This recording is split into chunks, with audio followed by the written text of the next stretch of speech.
All right. We got under a minute here. Let's continue on here. Discovering Sasquatch. Good to see you, lovely Denise. John, wreaking havoc. How you doing, buddy? Good to have you here. The stunning Helena. Be kind. I see you in the chat room. There you are. And who else we got here? Scrolling on to Science Bob dropping a 10 spot on the super chat. Thank you, Science Bob. Really appreciate that. And who else do we have? I don't know. Wes H. Matrix, welcome to our channel. And we got 22 seconds. See if we can finish this off.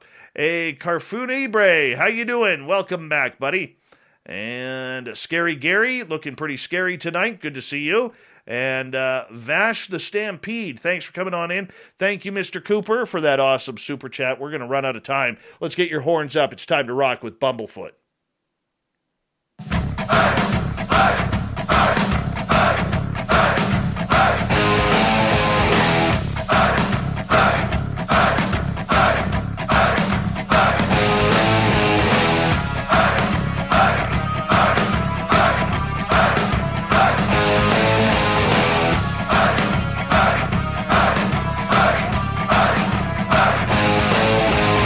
From the mountains of central British Columbia to you listening around the world, this, my friends, is Spaced Out Radio. I am your host, Dave Scott, sitting in the captain's chair of SOR headquarters. We welcome you to tonight's show on our terrestrial affiliates around North America, digitally on TalkStream Live, Revolution Radio, and KPNL. All of our archives are free. Go to youtube.com/Spaced Out Radio. Just do old Davey the favor, hit that subscribe button. You can follow us on Twitter at Spaced Out Radio and on Instagram, Spaced Out Radio Show. Our website is spacedoutradio.com. We have a plethora of features for you. Rock out to Bumblefoot, read Shirky Poo's Newswire, and check out our swag as well. Tonight's show is brought to you by Chive Charities. Help make the world 10% happier by visiting Chive Charities today. You can find them on our website. It is that time of the month once again where it's Science Bob and Friends, where we get rid of the who, what, where, when, why, and how in everything paranormal and supernatural. It is a fun show indeed with Dr. Bob McGwier, formerly and retired from Virginia Tech University. Tonight's special guest is a gentleman who's here for the first time, Franc Milburn. He is a strategic and operational advisor, former British intelligence officer, and alumnus of Sandhurst and the London School of Economics. Frank has previously written for the Middle East Economic Survey, the Combating Terrorism Center at West Point, and the Institute of National Security Studies at Tel Aviv University. This is a smart man when it comes to talking everything UFOs and beyond. Well, let's bring in the team now. Science Bob and Franc Milburn, welcome to Spaced Out Radio tonight. How are you guys? I will get you to unmute your mics. There you go. And let's rock and roll. Science Bob, how you doing? I'm doing super duper, Dave. It's good to be with you on the second Wednesday again. And we got my good friend Franc Milburn here. We got to be honest and tell people that we know each other. But we're gonna get into it deep tonight. Frank, how are Great. you? I want to say hi to both you guys. I'm sorry, say again? How you doing tonight, Frank? Yeah, I'm doing great, guys. I'm doing great. And it's great to see Bob. It's great to meet you, Dave. So it's very nice to be here. Thank you. All right. Science Bob, you said you have history with Franc Milburn. How far back does that history go? So let's say that we knew each other from Richard Dolan for a while and knew of each other in other ways. But we spent a fair amount of time together in the Richard Dolan sphere after I became a kind of a person involved with Richard Dolan. Very nice, very nice. Now, Frank, you're new to our audience here, and I would love to introduce you a little bit to our audience. You spend a lot of time, the majority of your life, working around the military, the British Armed Forces, and, me being Canadian, part of the Commonwealth. Thank you so much for your service and your dedication to the Commonwealth. Really appreciate that. And of course, with Remembrance Day here now, I want to say a heartfelt thank you from all of our Spaced Out Radio listeners to you. We love our veterans around here, and you always have a safe home here with us on Spaced Out Radio. So thank you for your service. Yeah, that's great. I wanted to say a shout out to all the Brit, American, Canadian, Commonwealth vets, Allied vets, and also their families as well.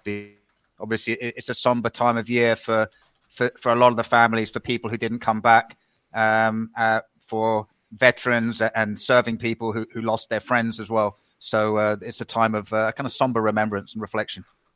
Definitely. And let me say Happy Veterans Day a little bit early, but I won't be back on again until it's gone. So Happy Veterans Day to all our veterans.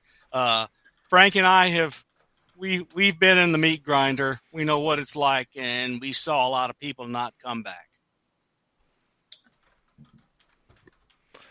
Now, we should say to our audience. Yeah, that's the unfortunate, sad thing about it. Go ahead, Frank. No, I was just going to say that's the unfortunate thing.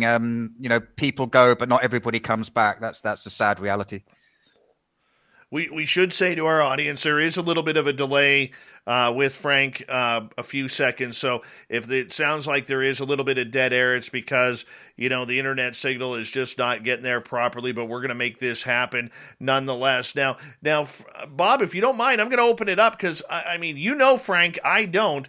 But I'm so interested because all I've ever heard you talk about is this Franc Milburn dude, man. And you got to talk to Franc Milburn. This guy is brilliant. This guy knows what's going on. He's got his stuff together when it comes to technology and the military and the UAP story that it continues. Frank, how did you get involved with the UAP story?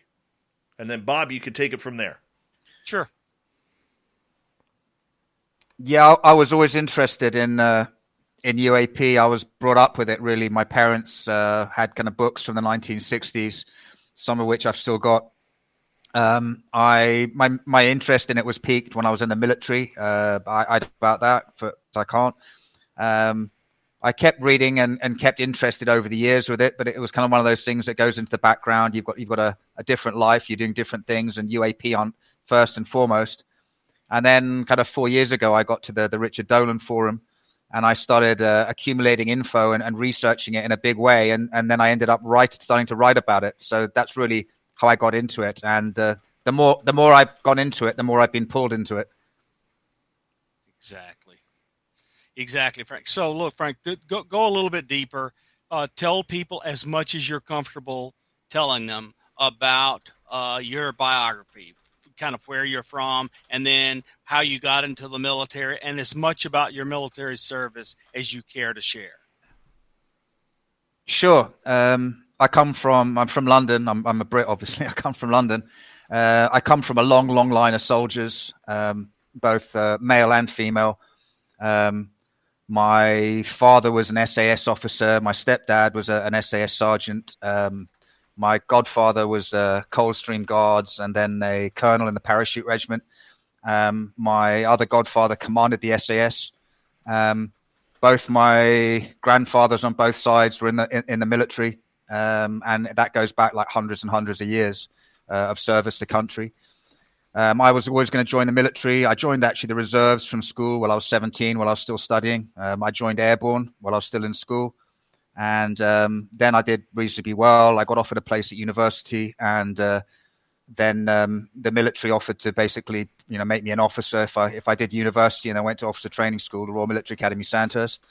I was going to join the parachute regiment as an officer, but things changed, and I ended up being recruited by military intelligence while I was at the Royal Military Academy.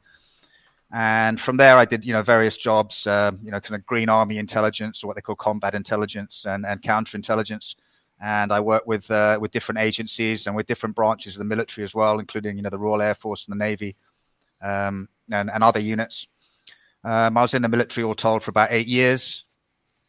And then after that, I kind of went into civilian life, wasn't really sure which direction I was going, and ended up working as a consultant at one of the sort of big five consultancy firms. And that was kind of boring. I didn't really enjoy it. And then I started working for a private security and investigations firm, which was mainly kind of ex-military people, police, intelligence. And I kind of got into the civilian commercial intelligence world. I did some stints in Iraq, quite a few years then as a contractor. I worked with the U.S. State Department. I worked with DOD. I worked with other agencies and units of the U.S. military. And from there, I went into sort of oil and gas security as an oil and gas security manager, country security manager, and then a regional security manager. So I worked across the Middle East, including Iraq, as head of security for oil and gas companies, running all aspects of their security on the ground. I worked in North Africa as well, Libya, Tunisia, Algeria, and I've worked in various other locations around the world, including Mexico. Worked in the States as well. So I've got quite a big range of experience and countries that I've worked in over the years, and with a very large range of clients, oil and gas companies, mining companies, FTSE 100, Financial Times Stock Exchange 100 companies, and Fortune 500 companies, right across, banking, aerospace, you name it, really, I've done it. Yes, exactly. It's kind of a natural fit with someone with your prior experience.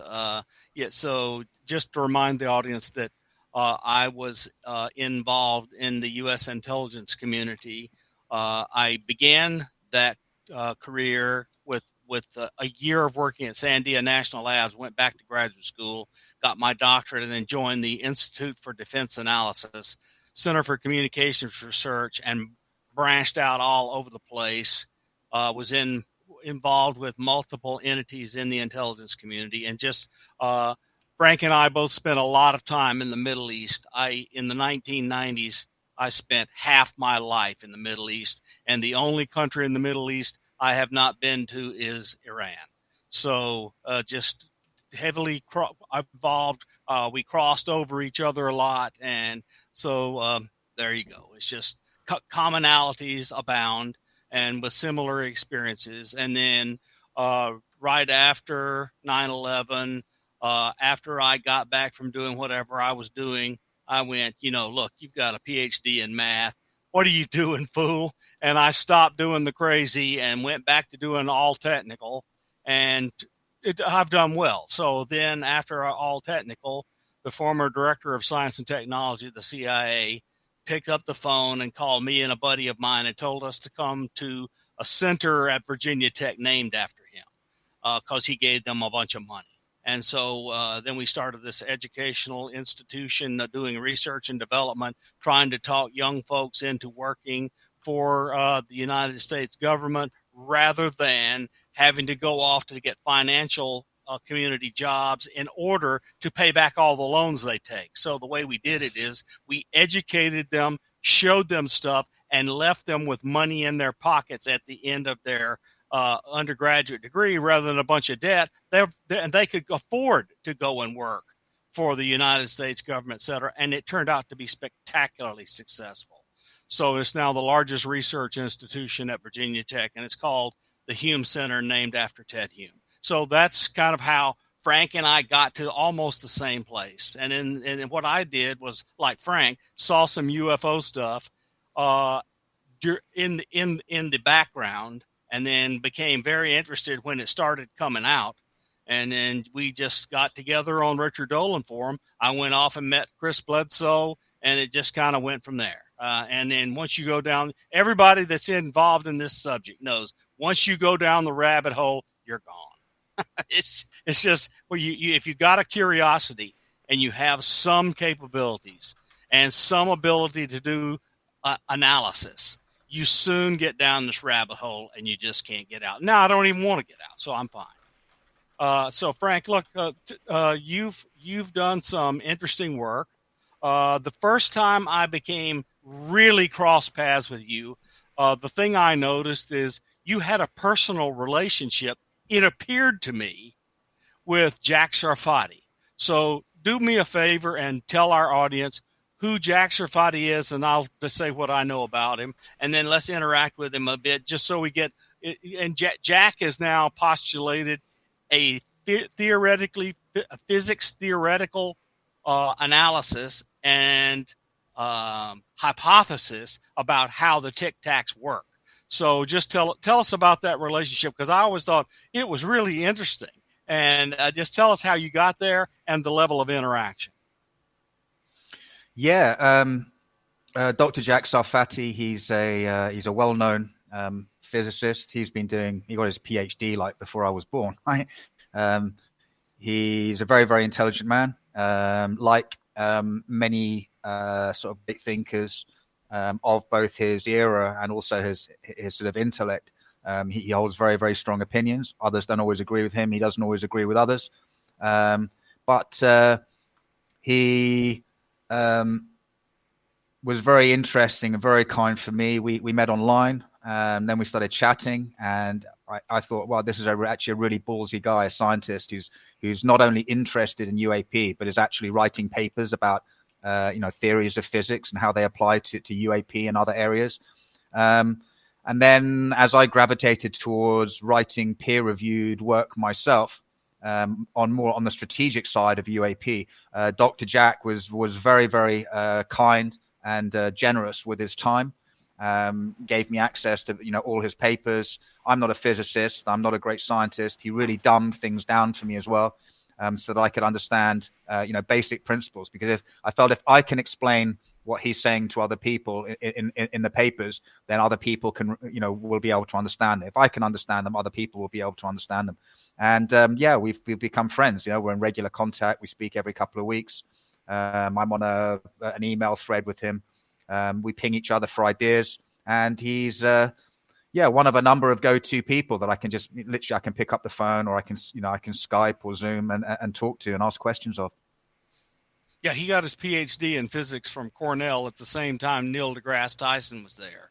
So he is kind of well known to a bunch of physicists. He had an interesting career in the University of California system. He wasn't actually in a physics department. He had a lab that he ran on his own doing physics, but he got into more the administration of science out of California, but he kept doing physics research. So he's an interesting character. The thing that he has postulated, and I will freely admit that I am having trouble getting past a couple of the miracles that are in the middle of his papers that would allow me to leap across and get some. But let me give you the big broad brush. He proposes that a Tic Tac could be run by a D-cell battery, and that it's literally almost no power requires to do what they're doing. That is a major tenet of his research. And let me explain to people that are listening why that kind of makes sense in a way. So if we look at the infrared cameras that are catching the Tic Tacs and so forth and other things, they don't appear to be as bright as the sun in these infrared cameras. If you have bright meaning hot, they are pretty cold. And so the Tic Tac one that we are all familiar with that was taken by the Nimitz had white as cold. So the thing is pretty cold. So what this says to me is the thing's not generating or burning a lot of power because it's not having to throw off a lot of heat. So there is some sense in which Jack Sarfati is onto something. I can't quite make the physics connections, but he seems to have a long, ongoing argument. And I don't know the current status of this argument. So if you do, why don't you tell us, with Hal Puthoff and Eric Davis? They seem to have know each other and have a relationship, and they kind of constantly fight back and forth about the physics. Where does that stand now? Well, they're in a lot of competition. Well, not competition. They're in intellectual competition. I mean, Dr. Jack is very kind of vocal about his theories. I'm not a physicist, so I can't really judge the validity of his theories or anybody else's. I'm not an expert. That would take an expert to do that. But I know for a fact that he doesn't always agree with Dr. Eric Davis or Dr. Hal. I've seen that. I think there may be a difference of opinion there because Dr. Jack is looking for funding for his work. I know that, He's been quite open about that. Dr. Eric and Dr. Howell, they've already been involved in various government endeavors, as we know from recent books and from private articles from 2017 onwards. Yeah. Yes. So I mean, when they have big battles of the physicists, I just stay out of it. I think that's the best. So look, since I left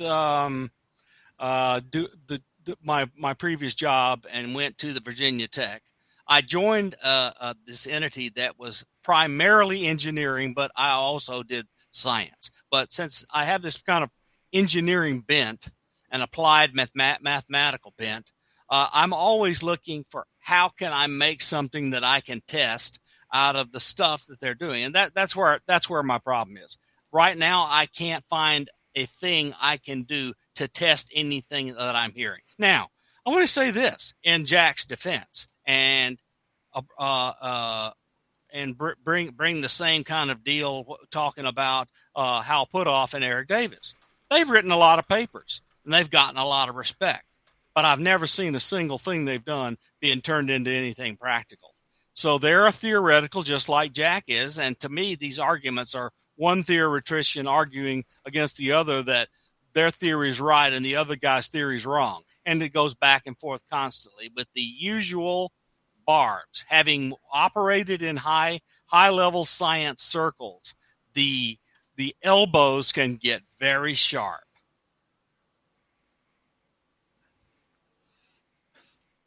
Especially, I find that in the world, guys can really go off at each other. Exactly, especially on the edge where both of them are like, Hal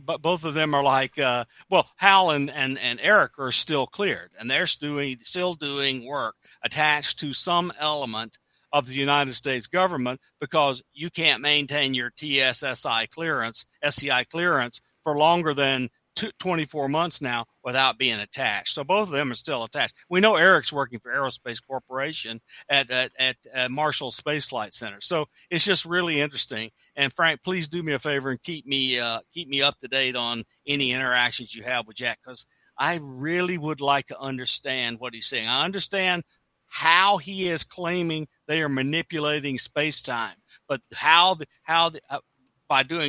manipulating two constants.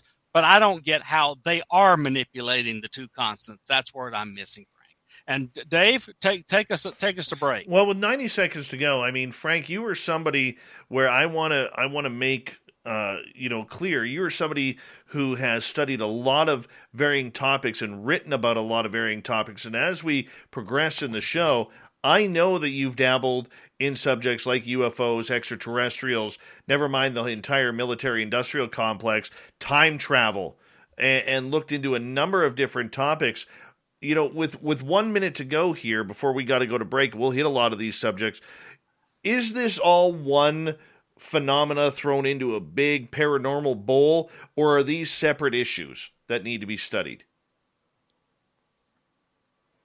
The truth is, I don't know, but the more I go into it, the more I'm inclined towards the Eric Davis, Jacques Vallée paradigm of kind of high strangeness, and that you need to look at, like the physical aspects, the physiological aspects, psychological aspects, the kind of weird and wonderful aspects.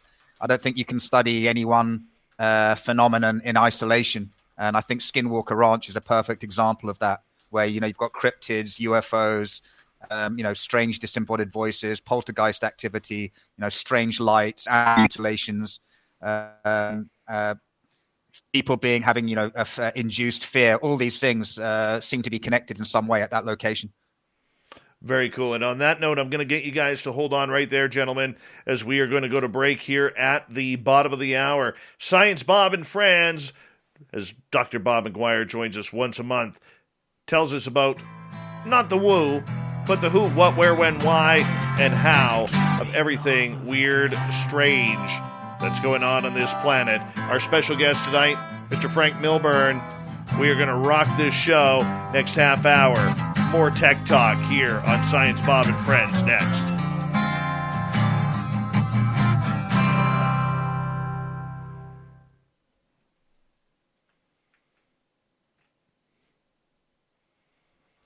All right, gents, we're clear.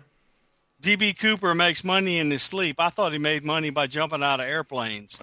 Well, I appreciate DB Cooper. It's been a while since he's been here, and already a hat trick of super chats. Thank you so much, Mr. DB Cooper. And we really do appreciate you and your knowledge that you bring. So thank you so much for coming on in. Very thankful. Trust no one. How you doing? Good to have you here. All right. That was a solid first half hour, gents. Solid. Oh, yeah. It was a good place to start.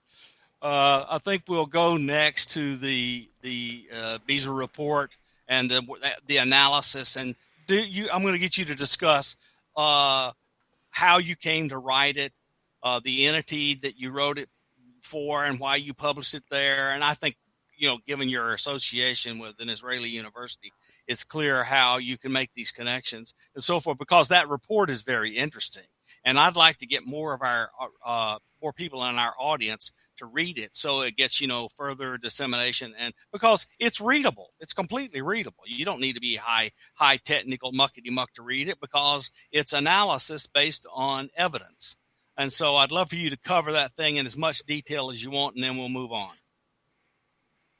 Yeah, I appreciate it very much. Are we doing okay on the sound and the vision? Yeah, you're great. Yeah, there is about a 20-second lag. We just have to be careful with it. That's all. And but there's no stuttering. 20 seconds or 2 seconds? No, 20 seconds. Oh, it's not that long on my end, Bob.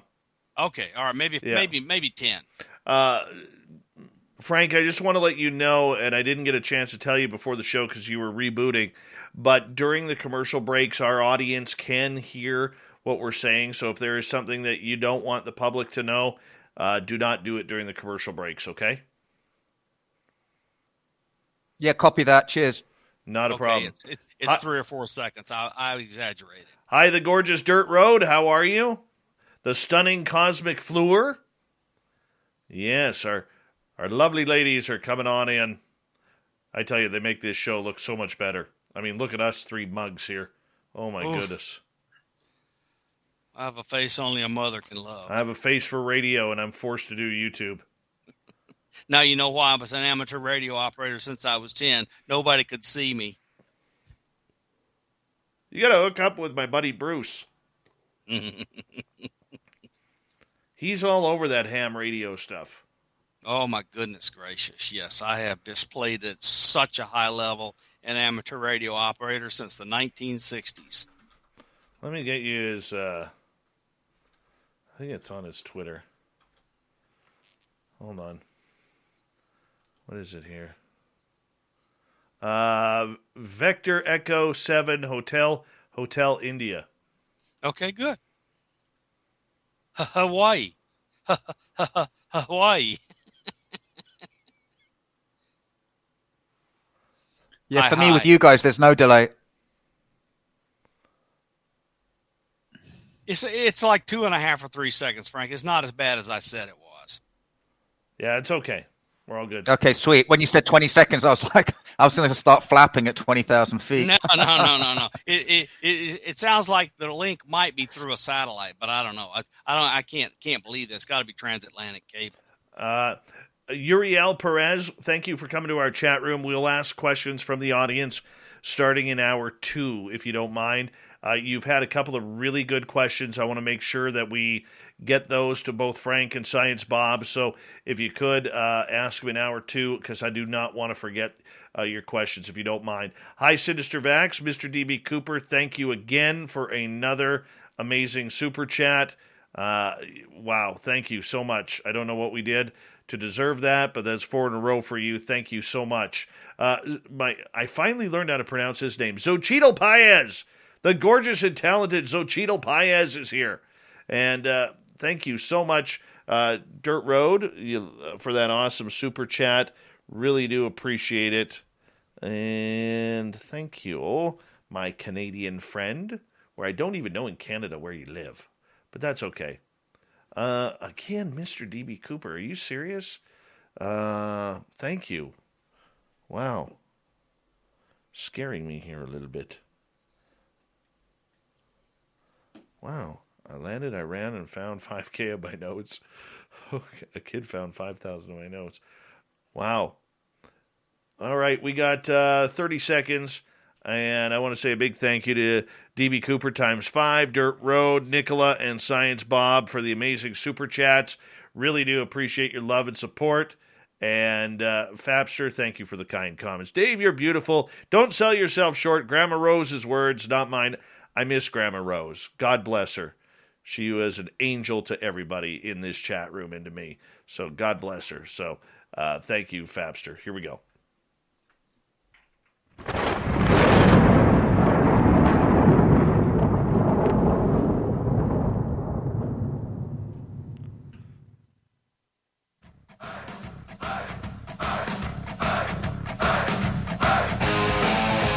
Second half hour of Spaced Out Radio is now underway. My name is Dave Scott. Thank you so much for taking the time to join us. We really do appreciate earning your listening ears. Want to remind you that if you miss portions of this show or others, check out our free archives by going to youtube.com/Spaced Out Radio. Do old Davey the favor, hit that subscribe button.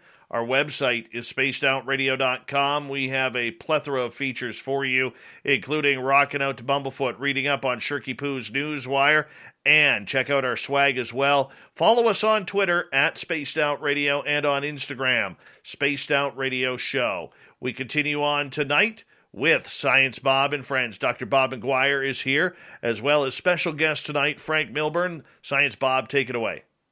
Okay, Frank. So when we were in Dolan together, I was already becoming impressed with your analytic abilities, and then you really surprised me and others by having your work published by the Begin Sadat Center for Strategic Studies. So tell us how you became involved with the Begin Sadat Center for Strategic Studies. What drove you, and discuss your work, which is quite a large volume, and how you came to do it, and anything else you want to say about it. Yeah, sure. Thanks, Bob. The drive to write really, and thank you very much for your kind words. The drive to write really came out of things that I was learning on the Dolan Forum and in other areas, and speaking to people like yourself. And I was thinking, well, I need to write this. There's something that I need to put down on paper, and I need to get this right in my own mind as much as anything else. And I approached the Begin Sadat Center as a platform for it for a number of reasons. I think I'd written one paper for them and a paper for the Institute for National Security Studies at Tel Aviv University. So I'd written a paper already, a short paper on Iran, for the Begin Sadat Center, because their major focus for them is obviously the national security of Israel, and looking at Israel's adversaries and the kind of the Middle East and Levant landscapes. The Begin Sadat Center is a globally ranked strategic studies think tank. It is affiliated with, it's part of Bar Ilan University, which is Israel's actually second largest teaching university. And the director of the center is Ephraim Kosh, a former director of the center, because he's gone now. He was a professor from King's College, and I'd been at the London School of Economics, and he'd seen kind of, some of my other written work. So he thought, okay, it would be a fit for the Begin Sadat Center. I did some convincing about UAP. He was very, very open-minded. But once, I had the kind of the commentary from people like Elizondo and from Chris Mellon and others. And I put a case together. I think I put a 4-page case together as to why I should write a paper. And then he became very interested. Now, the people at the think tank, by Israeli standards, I mean, they're very interesting. Like their sister think tank, the Institute for National Security Studies, it's just chock full of, military intelligence, aerospace experts, and other types who kind of sit across the aerospace and defense worlds, the military worlds, the intelligence worlds, and not just Israeli academics either. And they also have a very interesting advisory board, including King's College London, John Hopkins. And that was really why I wanted to get the paper published there, because it would have that kind of academic credibility behind it. People like Stanton Friedman are on the board of directors. Stanton Friedman, the historian from King's College.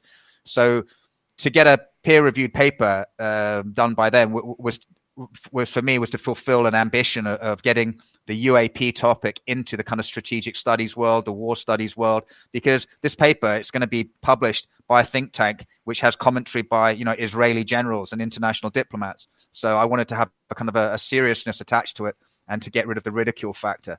The two papers that I wrote were the Pentagon's UAP Task Force, and the second one was American Development of UAP Technology, a fait accompli.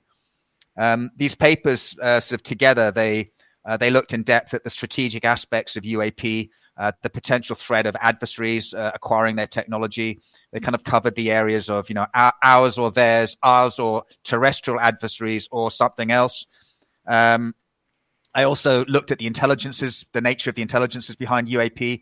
I delved really deeply with Jack Sarfati and with Bob and with others into the technology behind UAP, propulsion, weapon systems, vulnerability to technology and weapon systems that terrestrial powers have. I looked at things like the Nimitz case. I looked at also as well the kind of the post-quantum leaps that could be accrued from acquiring this technology, the post-quantum leap in military affairs. And basically my conclusion was that, that America needs to have this if it's going to maintain its kind of preeminence into the next century and beyond. So that's really where I am with my papers. The second paper very much focused on discussions with Lou Elizondo, his talking about the technologies, and also, which seems to be borne out now, my theory that Elizondo and Mellon are looking for they're looking to break up the current system of unacknowledged special access programs. They want to fold those all into a big program. They want Congress to approve money. And I have his words of this in the paper. They want Congress to approve money so that they have a Manhattan Project 2 style effort to unite all these various programs, because my theory is that the UAP, the USAPs, they've been hidden away for too long. Dr. Eric Davis has said that, if you have a bottleneck, you can't talk to somebody else outside the program, outside the USAP.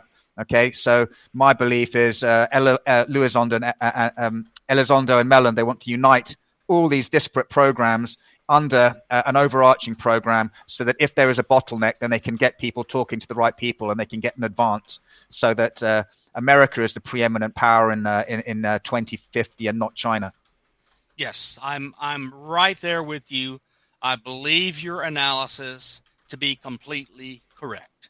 So, and I am certain that given what you and I, and now many others speaking very loudly, including our new director of NASA, who is a former senator and a former astronaut, knows that China, they are going wild. They are about to put a military base on the moon, and they're going to mine tritium and other things off from the water on the south pole of the moon, and it is going to be serious. And I'm sitting here telling you stuff you already know, and our audience going, what in the hell is Bob talking about? And you and I both know that the Chinese are about to put a military base on the moon. The PLA is involved in all of their activities going to the moon. And you and I know this. Okay, so let me do some housekeeping first. The BSEE is named after Menachem Begin and Anwar Sadat. Menachem Begin was prime minister of Israel, and Anwar Sadat was president of Egypt. And they were the first people in leadership roles in the Middle East to reach across a warlike existence and experience and sign a peace treaty. And it destroyed Menachem Begin's health, and Anwar Sadat was assassinated for it. And so these people were put together by Jimmy Carter when he was president of the United States, and they worked out a peace treaty between Israel and Egypt. So this is a very, very prestigious research center.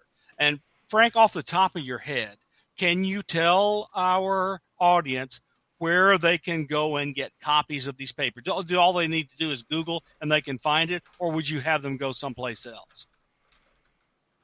Yeah, I mean, if you Google my name, they come up pretty much immediately. Or if you go to look up the Baser Center, Pumpkin Baser Center, and Franc Milburn, and the page, my author page, will come up. But they're pretty easy to find. Also, I'm on academia.com. If you put Franc Milburn in there, it's got all the papers, not just UAP that I've written. That's and a also, good place. sorry, on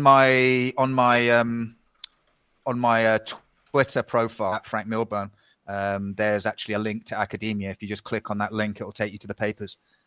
I will probably pick that up and put it on my Twitter because I don't have the same restrictions. I want to just make sure it gets as widespread as possible, and I'll make sure it goes up on the Spaced Out Radio thing so our audience and others can really get after it. Now, involved in the Israeli national security part of this, their former director of what would be the equivalent of the National Reconnaissance Office in Israel is Haim Eshed. I've known who this guy was forever, as you have.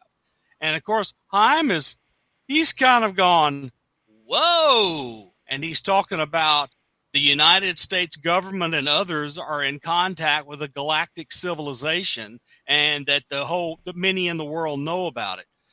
Do you actually know Haim? And give us your analysis and anything you want to say about Haim Eshed and his galactic civilization talks. I didn't personally know. I can't vouch for the veracity of what he says, but at the Baser Center there was another head of the Israeli Space Agency, right, who knew him. If you want, I can read the email, but I can summarize it. Abihar Avon, colonel in the IDF, literate scientist. Very sadly, he was an elderly gentleman. He died in the recent confrontation, the last one with Hamas. But he was a member of the Baser Center. He was a PhD. He'd been head of the Shavit satellite launcher program. He'd been at the Israeli Space Agency for 10 years, obviously advisor to the Israeli government on space. In the 1960s, he was going around sort of Israeli systems for them. So, I mean, this is a brilliant, very smart man. He said, I know he knew Haim Eshed for many years, and he said, I can assure you professional experts on the space topics. And this is Abi Haven. And he said, the question of not being alone in the universe, there are many opinions, theories, and rumors on this subject, many of them based on observations made by serious scientists and millions who can agree with Haim's theory. Okay, then he says, I can assure you that even in Israel, you can find people who believe that we are not, including myself. And then he basically gave me an invite to go and visit him, told me where he lived. And unfortunately, I never got to go and visit him because he died. Yes. So it's just really, really interesting. So my takeaway from that would be is that Haim Eshed is legit. Oh, I'm not saying Haim Eshed is not legit. I know Haim Eshed is legit. He was the head of the Israeli equivalent of our National Reconnaissance Office. He built the first spy satellites, or he led the development of the first spy satellites that Israel put up to keep tabs on Iran and others in the Middle East. I mean, this guy is truly a serious player. And so I just wondered if you had heard, given your involvement in Israel, why he would come to this conclusion. And I'm going to tell you, the Israelis, here's my experience. If they feel you are not telling something to the world and it impacts them in any way, and they feel they ought to know and you're not telling, they are going to out you. And that's what I think they've done to the United States government, is they've outed what they know because they feel like they want to be involved. And can you blame them? Yeah, I think a key point here, Bob, is Israel is a technologically and militarily highly advanced country. It's one of the premier countries in the world, right? It's a very, very small country, but they've got some serious kit, both kit that they've got from the Americans, kit they've developed from the Americans, and kit that they've developed themselves. And if you look at the history of the Middle East, since 1991, really onwards, there's been a lot of conflict. Okay, in terms of electromagnetic emissions, in terms of communication, SIGINT, in terms of military movement, aircraft movement, ground vehicle movement, there's been some serious wars there. And the place has been lit up like a Christmas tree. If you were intelligence behind UAP, you'd be attracted to that. Oh, yes. And if you're a country like Israel, you have the means to detect those UAP. Yes, exactly. So, and it cannot be a secret to the Israelis. What many in the UFO community know already is there are simple signals that are associated with some aspect of these UAPs that are easy to detect. What they are actually mean, why they're being emitted, I have not been told and don't know, except I know these emissions exist and they are easily used to track these vehicles. And we interviewed people that are with UAPX and et cetera out on the West Coast on this show, and they know the frequencies because they talked about them on the air. And so I just think I have a hypothesis that I put out on Twitter recently, and it is as follows. All of the secrecy and the really unbelievable violations of the Constitution that have been inflicted on U.S. citizens dealing with this subject for 75 plus years has to be for a reason, because the cost of this coming out would be so devastating that I just can't understand it. So I've reached the following hypothesis. They know something. They know when something's coming. They know something's coming, and they're trying to soften the blow of what's coming to the point where they minimize the panic. And that's I think that has the entire thing in a nutshell. They know something. They know it's coming. The frequency of the sightings are going up dramatically, and they're trying to prepare the public without panic. Do you think I'm nuts, or do you think I'm right? No, I don't think you're nuts. I don't think you're nuts at all. And I think also I don't condone, illegal activity or anything that's happened, in the United States or anywhere else. But obviously, what's the cover up and the consequences of it to people and to organizations, that's something for the American people to decide through their lawmakers, right? How that is dealt with. I don't think you're crazy. I think that there are very good reasons as well why security has been kept. I mean, just take, for an example, an analogy I like to use, right, about submarines. If Lou Elizondo and Dr. Eric Davis, if they were, say, a submarine propulsion expert and an expert on submarine weaponry, would anybody expect them to be talking openly about, the next generation fleet ballistic missile submarines or the next generation nuclear attack submarines? No, you wouldn't, because you don't want the enemy, the adversaries, to get hold of that. UAP really is the crown jewels. We spoke about China earlier. Xi Jinping has said, openly that, China aims to be by 2049 the preeminent world military, technological, and economic power. Yeah. And it's actually quite coincidental, Eric Davis, when he's talking about the DIRDs, and I covered this, the Defense Intelligence Reference Documents, the 38 documents that were basically a product that ORSAT produced, the Advanced Aerospace Weapons System Applications Program for the DIA. Eric Davis talks repeatedly about how the United States has to have technology and physics and engineering capabilities approximating those of the Tic Tacs and UFOs, so that by 2050, America can reproduce their technologies. So it's quite coincidental that 2050 or 2049 and 2050 seem to be important years for both America and China. Yep. Dave? There's always a lot of speculation and debate between the UFO community and those who are studying it. We may not have the experience and the knowledge that you guys have, but one of the things that we do recognize is a lot of words and conjecture from a lot of scientists, a lot of people who are in the know, so to speak.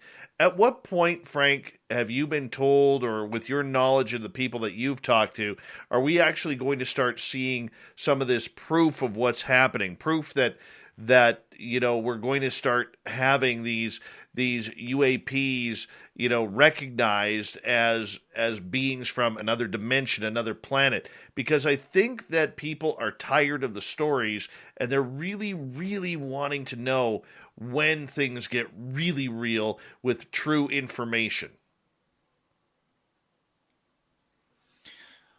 I don't know when. The people that I speak to, or some of the people that I speak to, are absolutely convinced about what they're saying. And people who've been read into certain things.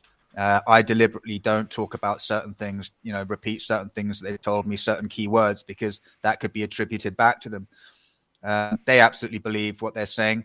I think that if you're going to start talking, really what we're talking about is that the nature of the intelligences behind the UAP that we're seeing and their intentions, right? That's what people want to know. I personally don't think that that's going to come out anytime soon. I think for two reasons. One, the United States and her allies are still trying to figure that out. And number two, what they do know, it's a national and security imperative not to actually divulge that at the moment. That's what I believe. I want to ask you this, because in reality I'm a nobody, but one thing I do really well is read between the lines. And Bob can attest to that. My question to you regarding this then is this. I think the United States government knows. I think they've been contacted.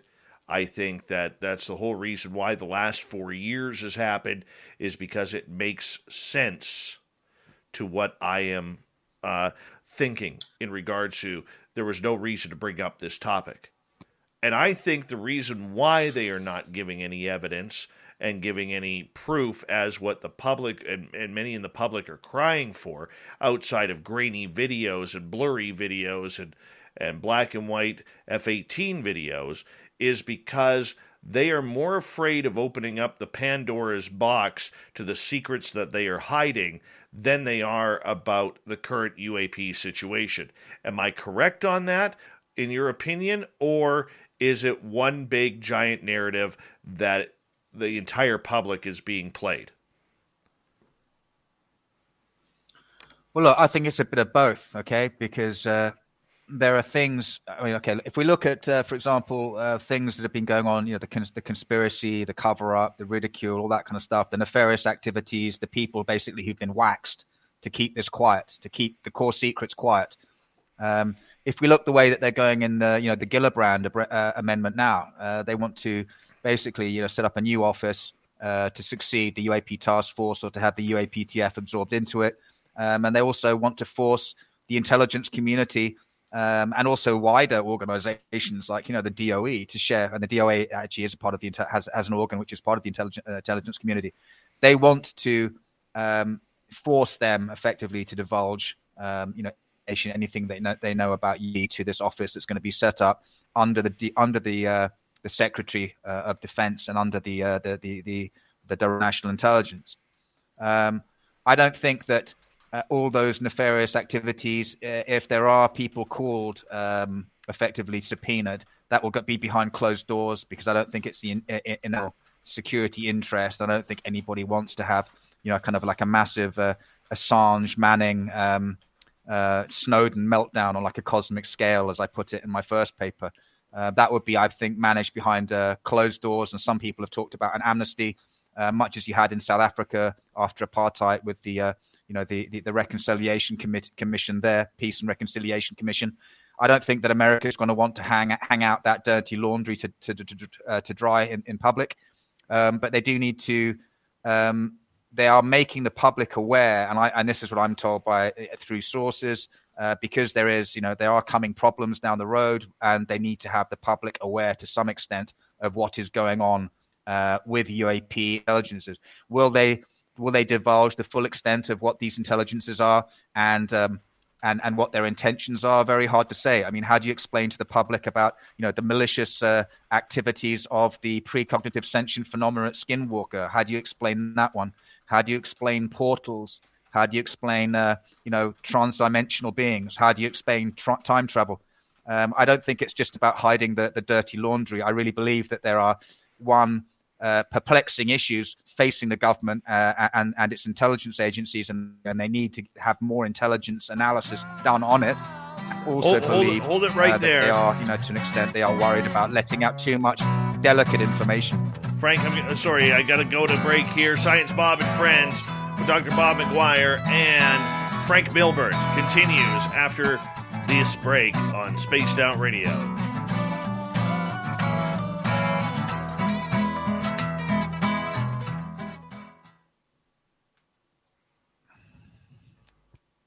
All right, we're clear. Okay, so when we come back, let's first cover your analysis of the UAPTF report, as if you didn't know about the NDAA and Gillibrand's amendment. Okay, let's talk about the paper you wrote and your understanding of the UAPTF, and then we're going to slide into the Gillibrand amendment and cover it in more detail because that was too quick. We will get into that. I know we're going to get some audience questions as well.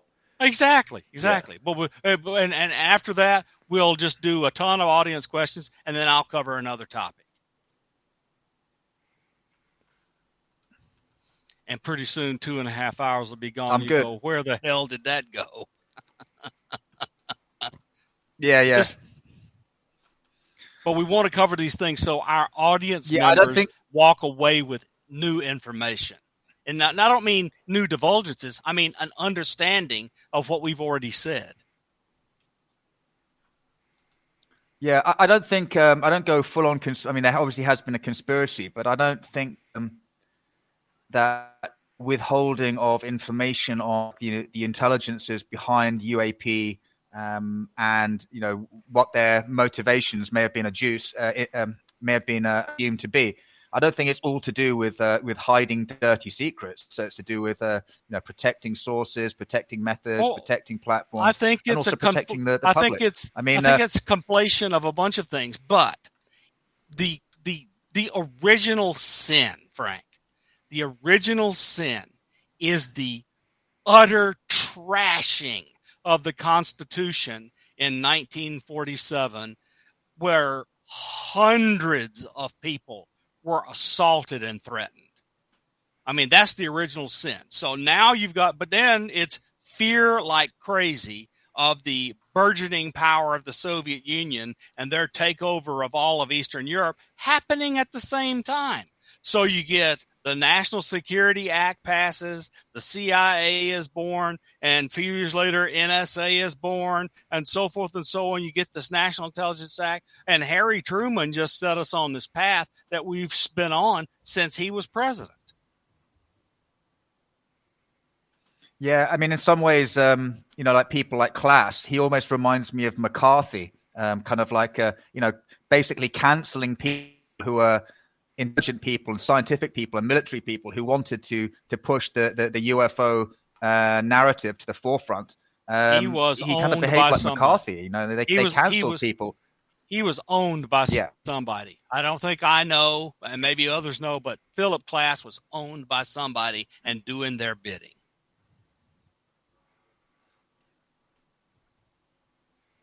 Yeah.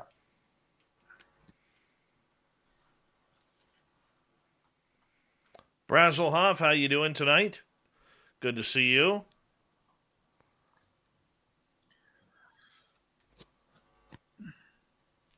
Fabster says Fedora Bob can put any feather in his cap if he wants to.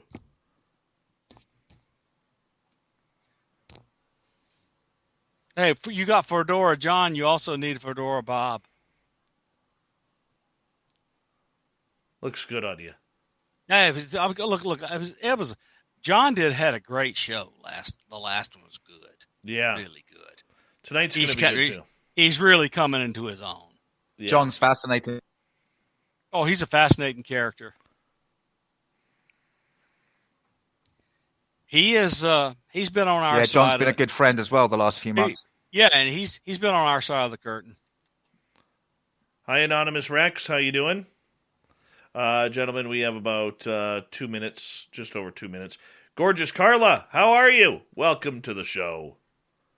Hi, Glenn John McEnroe, the pride of Wimbledon. Kevin, nice to see you come on in.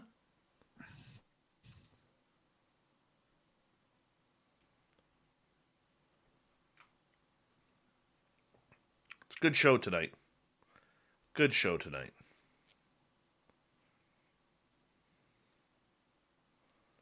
It's a little different, but I think it's needed. Really badly. Oh, yeah. You're fantastic, Frank. Thank you for coming on. Hey, man, thank you. It's an honor. We got 90 seconds, guys.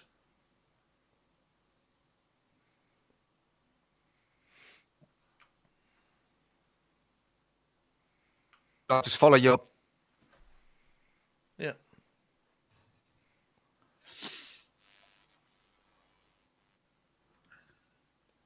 Good times tonight.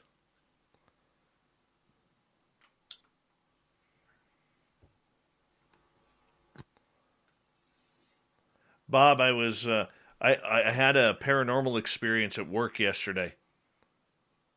Wow, let's hear about it. It was right at the end of the shift. I'm getting my son was at my my office, and I was getting ready to go home, and I was taking his iced tea bottle, going to walk by our lunchroom to go throw it in the recycling bag, and on the way down the hall, there's the bathrooms. So the first bathroom door is the men's room, and I watched the door open and the light turn off, okay? As the door opens, the light turns off. So I stop waiting for somebody to come out so I don't bounce, do the whole 6 feet thing, right?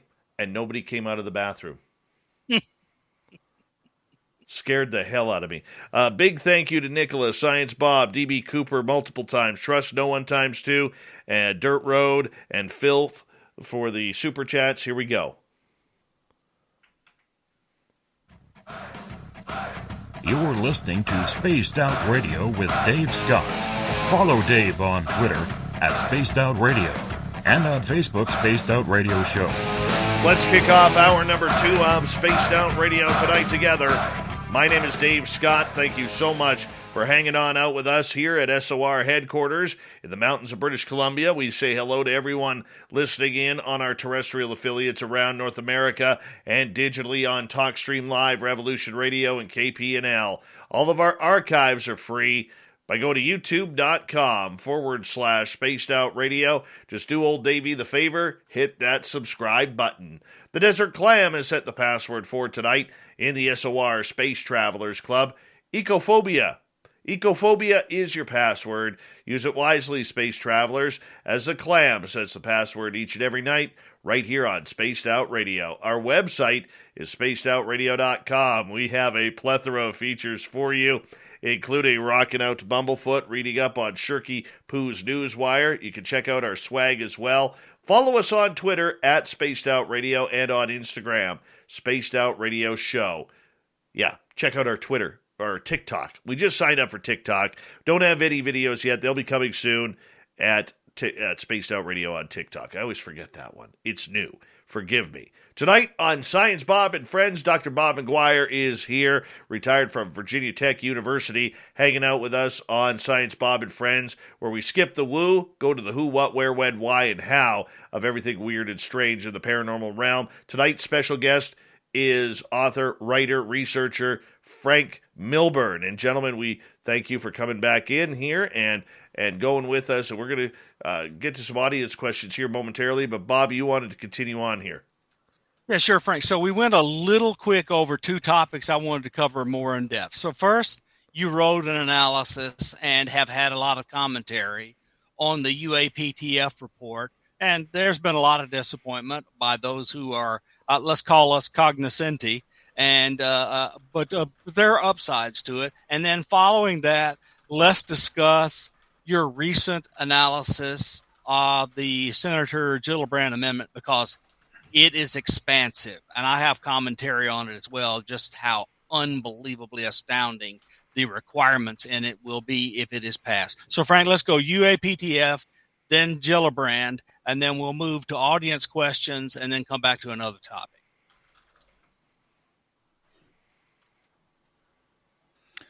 Sure. Sorry, what specifically did you want to know about the...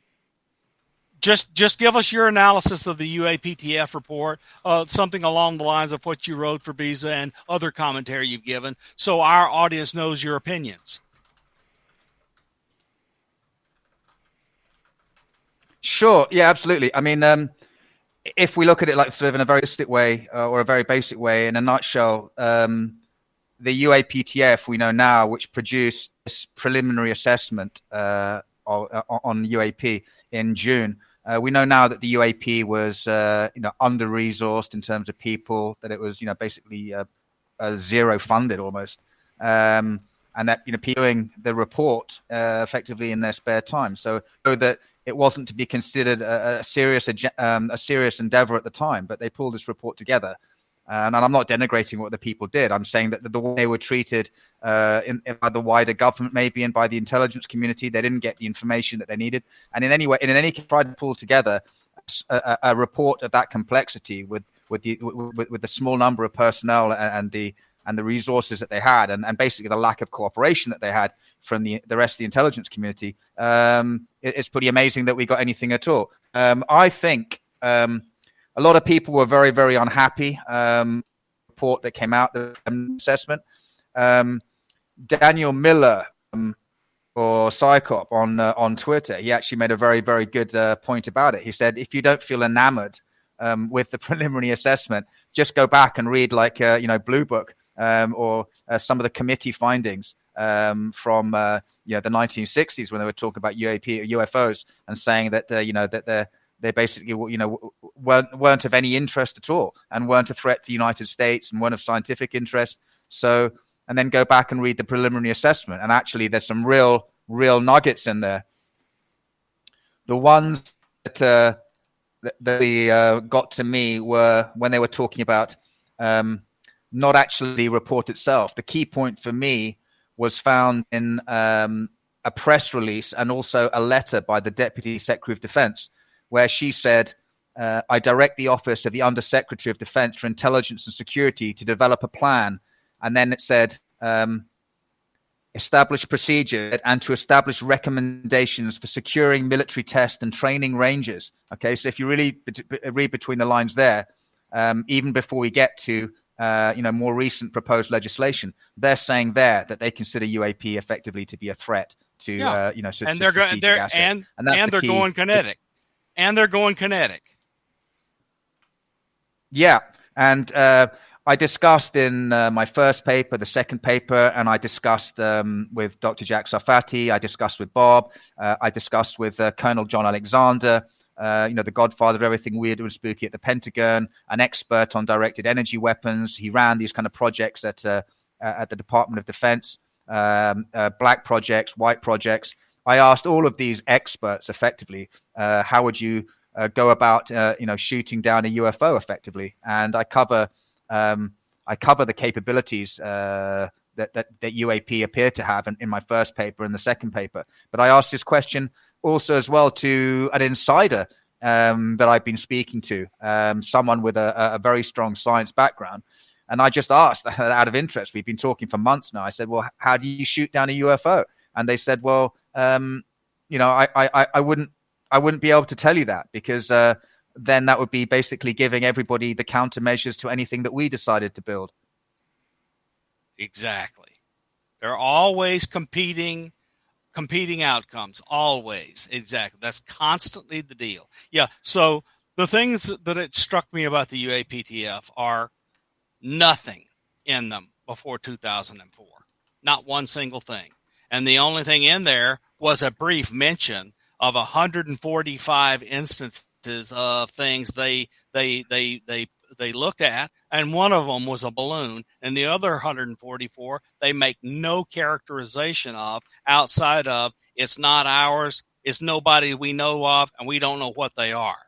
That's like the total conclusion, and they absolutely did not go back to the 1930s, 40s, 50s, 60s, 70s, 80s, 90s, 2000s, the early 2000s, 2004 on. And it's nuts, especially now that you have, once again, these nuclear weapons, ICBM guys coming out and saying, look, these things came out, turned our weapons on, made them ineffective, shot them down when we were testing from the Vandenberg test range, and you gotta be kidding. These things are not something worth looking into. So, yeah, there's a lot left out and unsaid from the UAPTF. But in order to forestall the angry in Congress and the armed services committees and in the intelligence committees,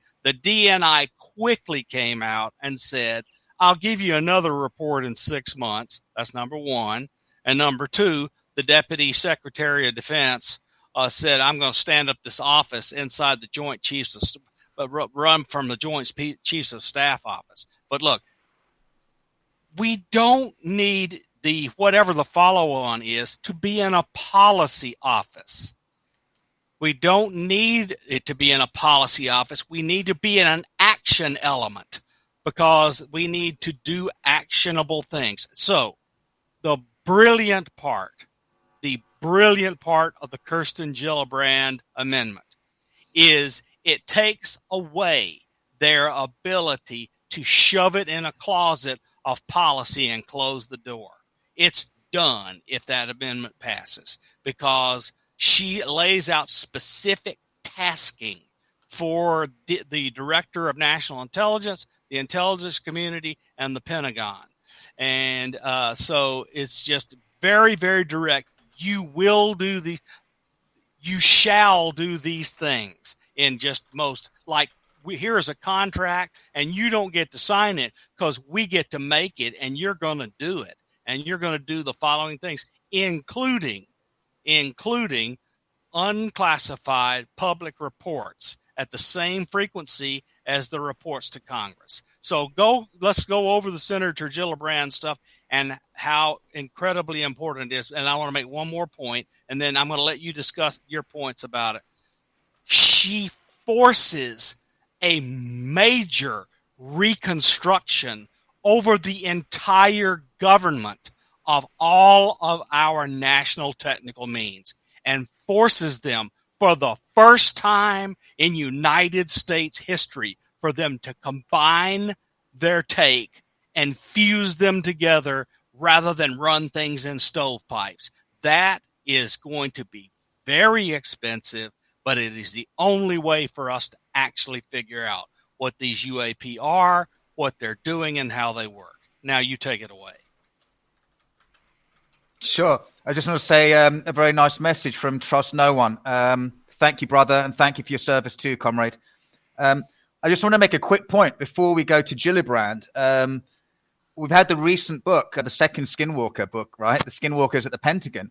Now, this whole thing about not the UAPTF and ODNI preliminary assessment, kind of ignoring everything before 2004. But they even ignored stuff in the interim from 2004, because we now know from the we know that the Tic Tac UFO executive report, right, which I think was an 11-page report that George Knapp produced. We now know from the book that was a June 25, that was a June 2009 report that was written by this Axelrod character that were an ORS product delivered today. And we also from the book that there was an additional 141-page report delivered by ORSAP, the DIA, which is on the advanced physics analysis, the Tic Tac, and all the transmedium aspects. So, and if you look at those reports, like the Tic Tac executive UFO report, I mean, that states categorically this anomalous aerial vehicle is not in the inventory of the United States or any other government on Earth, right? So if they could be that succinct in 2009, how could they be less succinct 12 years later in June 2021? I don't understand how that works. Did they not have access to those reports, or were they just trying to pretend and thinking? Well, they probably thought the book wouldn't come out, so they got wrong-footed. They're stalling. Yeah, they're stalling, but that's 12 years of stalling. We could have learned so much more in that time.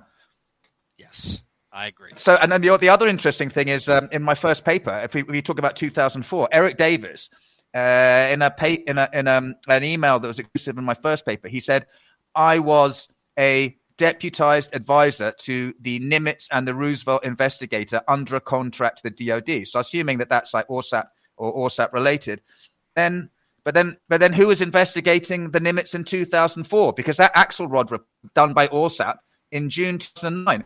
So you had Air Force personnel who were coming and taking hard drives effectively from ships, from vessels, and from aircraft in the Carrier Strike Group 11.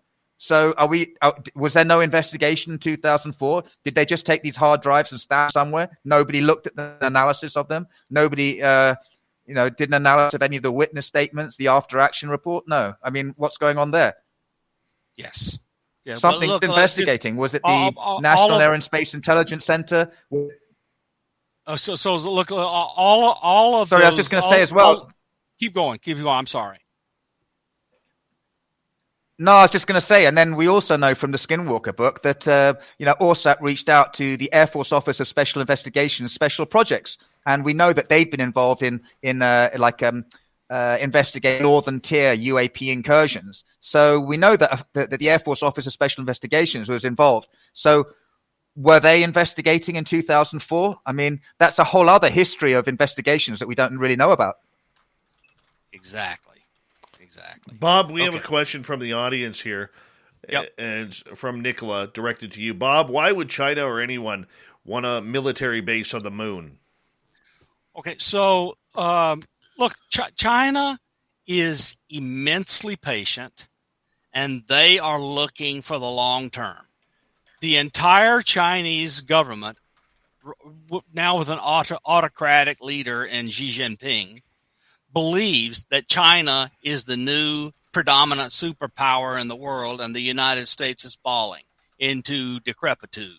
Okay, so they are aiming for the future, and what they're wanting to do is get off the planet, and they know that at the south pole of the moon, there are all sorts of resources that would allow them to build a base that will allow them to launch rockets, etc., to go over the entire solar system, mine asteroids, do all sorts of things that would ensure their ability to do anything they need with any kind of resources to possibly imagine from across the solar system for the next many decades. They are aiming for the long term. They don't believe we have the national will to do what is necessary to compete, whereas they will kill 100 million people by starving them if that's what it takes to build this capability to go out and get all the natural resources they would ever need. And that's number one. And number two, I'm able to say these kind of things because we know the military is involved in their base going to the moon. I'm not guessing. We know it. And Bill Nelson and others have said it out loud. And he is the director of NASA. And he's not saying it just to scare Congress into giving him more money. It's a fact. The People's Liberation Army is heavily involved in their space program, and they are aiming to go to the moon in a big way. It shocked the world when they landed Qingkai 4 on the south pole of the moon and had it rove around. And then they shocked the world even more by landing a rover on Mars and having it. Well, they are aiming for the future. And so the PLA is involved, period. All right. Sounds like some good answers there. Yeah, you can also stick weapons on the moon as well, and you can't shoot the moon down. You can take out satellites. Yep. And going down the gravity well to the surface of the Earth is a lot easier from the moon than lifting massive objects from the gravity well of the Earth up and back down. It's much easier to target stuff from the moon.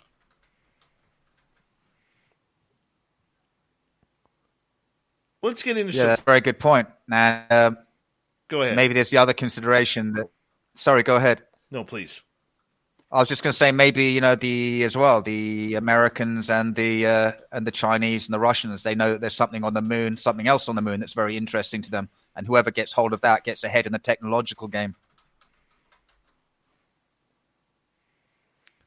Is it about the technology, or is it about the confirmation that these craft, these creatures, wherever they're from, Frank, are coming here, and we got to start getting used to it?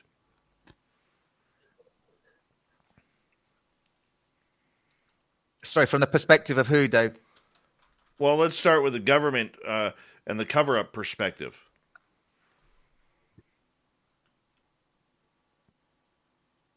Sorry, are we still talking about the moon, or the moon and UAP in general? Well, sure, yeah. I mean, if you can put detection systems on, Bob's already, as a stepping stone to other parts, but you can also put detection systems on the moon for UAP, and also for you put weapon systems there. So whether you want to deal with terrestrials, that the moon is like the high ground, right? So as I said, you can shoot down a satellite, or you can affect a satellite with some kind of kinetic weapon, or with another satellite, or a directed energy weapon. But it's harder to destroy something maybe if it's on the moon as well. The moon is effectively an indestructible satellite. So it would be used for both terrestrial and also against intelligences of UAP, should they prove to be indisputably hostile. Just my hypothesis. But have the UAP been hostile at any point? And asteroids, let's not forget. Asteroids, I understand. But have UAP at any point been truly hostile? Well, if you ask the local population of Calares, Brazil, if you ask the Brazilian National Intelligence Service and Brazilian Air Force Intelligence, they would say yes, very much so. All right, let's go to Owner's question here. Sorry, Bob, for kind of taking over there. No, go, please. All right, Owner is asking, does the USA already have a base on the moon, as Haim Ashed discussed?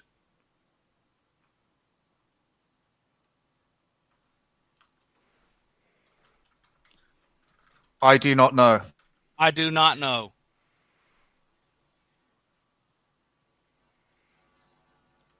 Be interesting if we knew. All right, Let's go to Uriel's question. Frank, can you please elaborate on the theory that multiple timelines are converging, which may cause issues like the Mandela effect, possibly future humans coming back? Wow. Okay. I can only, offer hypothesis as I've been told it. I've been told that, yes, there are multiple timelines in play, some in which disaster, some where disaster is not averted. I'm told that the current timeline that we're in and the results or the visible effects of the Mandela effect are indicating that we are not averting disaster at the current point. I'm told something very interesting else as well, that little things change in like movie scripts and books, which is indicative of the Mandela effect. The hypothesis that I've been told is that there are multiple future human groups coming back. I can't prove this. I'm told that I believe that the people who are telling me this are knowledgeable about it and know about it. They are certainly serious people, and I have no reason to doubt them. I've vetted them, and I've them through other people. So you have multiple groups coming back. Some are very similar people, in fact, and come from just after a major cataclysm which affects the Earth, its atmosphere, and all life on Earth. And they effectively are coming back. They have mastered time travel. They come back because they want to prevent cataclysm. And the hypothesis is very along the line of Dr. Michael Masters, future humans, the Greys are us from the future. But in this hypothesis, I'm told the Greys are from a raised up and degraded environment that's affected their evolution, their biology, their ability to reproduce, and that they are coming back for, as I understand it, for a number of reasons. One is to make sure that the cataclysm that affects them happens, because even though they are so messed up, they have an intrinsic survival instinct. And I've also hypothesizing about the fact that cattle mutilations may be a way of synthesizing protein that's needed for a future environment, a future Earth where there isn't enough protein to go around. I've heard it theorized that some abduction experiences might be attributable to future humans wanting to discover which timelines, which bloodlines effectively are going to be able to survive the cataclysm and a difficult future environment. All right, Frank Milburn, Science Bob. We continue the UAP and alien chat when we return on Spaced Out Radio.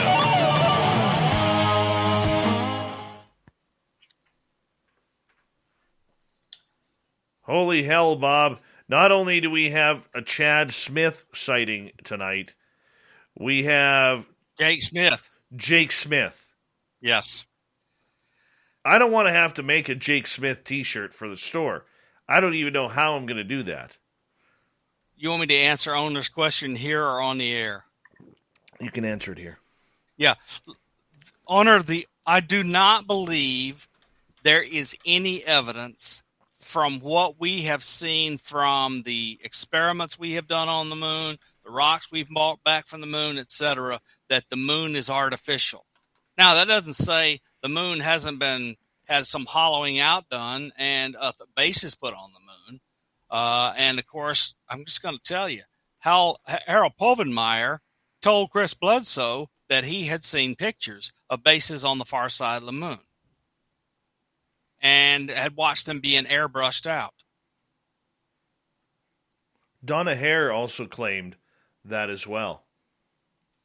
And Povenmire was a big-time scientist at NASA. I mean, you know, I'm going to have an argument about time travel as we begin the next hour, because Frank did an excellent job of kind of summarizing all these different timelines. I'm just going to do a little physics and at a high level, and then we'll move on.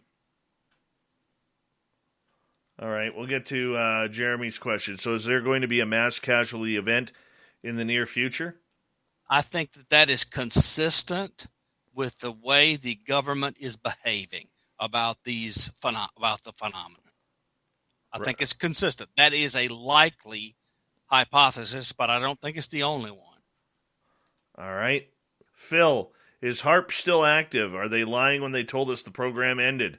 Wink, wink. The U.S. government HARP program ended, but the HARP antennas and the base of operations in Alaska was taken over by a university, and it is still in operation. Much like the F-117. Retired from the Air Force, but somehow still flying. Renegade 1, welcome to the channel.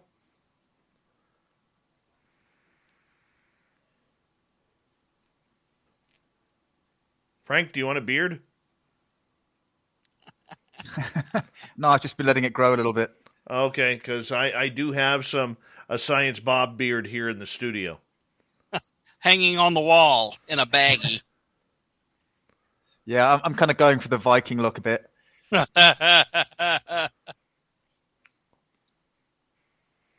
Can you give a couple? Yeah, I was going to say the other interesting aspect about the moon is the remote viewing of the moon. Oh yeah, by what's his name from Israel, Uri Geller, and Joe McGonigal. They've both of them remote viewed the moon and seen stuff. Why remote view the moon when you can go further in astral travel? It's much more. Well, fun. they didn't do astral travel, so they were tasked with saying what's there. They were getting paid to do the work, and Joe McGonigal was apparently unbelievably capable. Ian McFadden is asking, can you give a couple of examples of the Mandela effect? I have one in my hand. This is an old Ford key to a truck, and the Ford has always claimed that they have always had, if you look at the Ford logo, let's see if I can bring one up here quickly.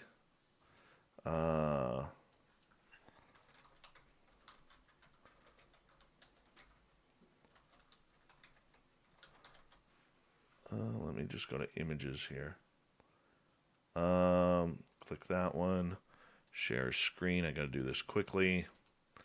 So Ford's logo always claimed to have this little curly Q on the Ford here.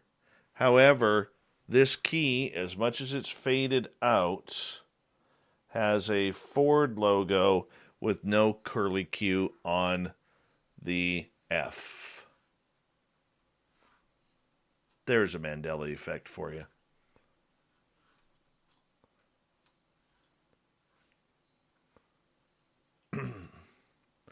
Oh, Gary the Dutchman is here.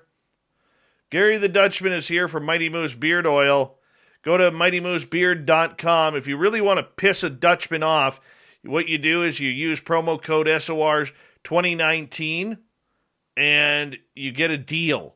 Dutch people hate giving deals on anything. They want every dollar to themselves. So let's piss Gary off. Let's go to mightymoosebeard.com. Go buy yourself some Mighty Moose Beard Oil. It's getting close to Christmas. It's time to do some shopping. Gary's going to send you a bunch. He's going to grind his teeth because you're giving him a deal. MightyMooseBeard.com. Here we go.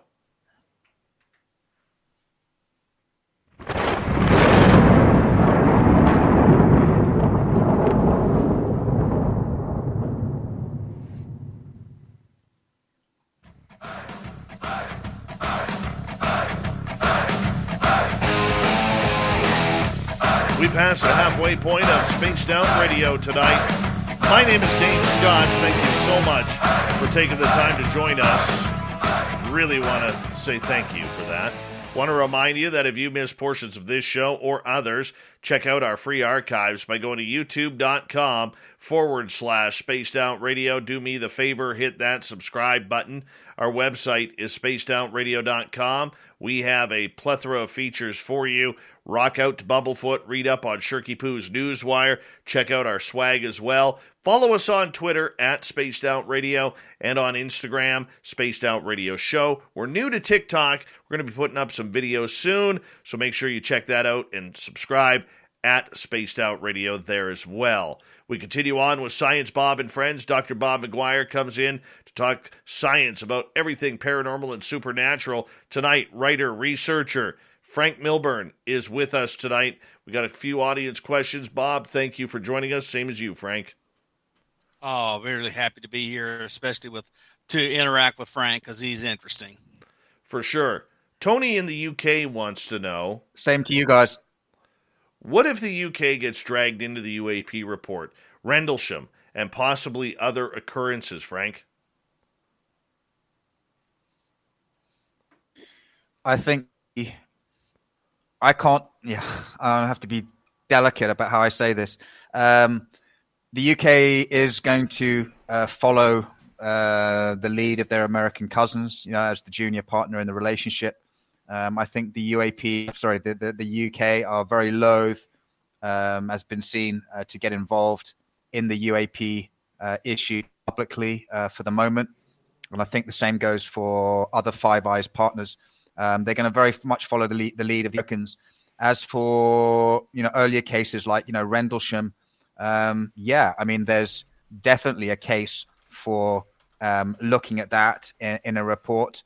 You've got all the making fantastic case there. You've got the UAP in the vicinity of American military aircraft, bunkers housing, nuclear weapons, physiological effects, and psychic effects as well happening to the personnel, some of the personnel who responded, and serious long-term deleterious physiological effects happen to them. So I think, that should be in a report somewhere. But whether that would ever be released to the public, I don't know. I think it's still too sensitive.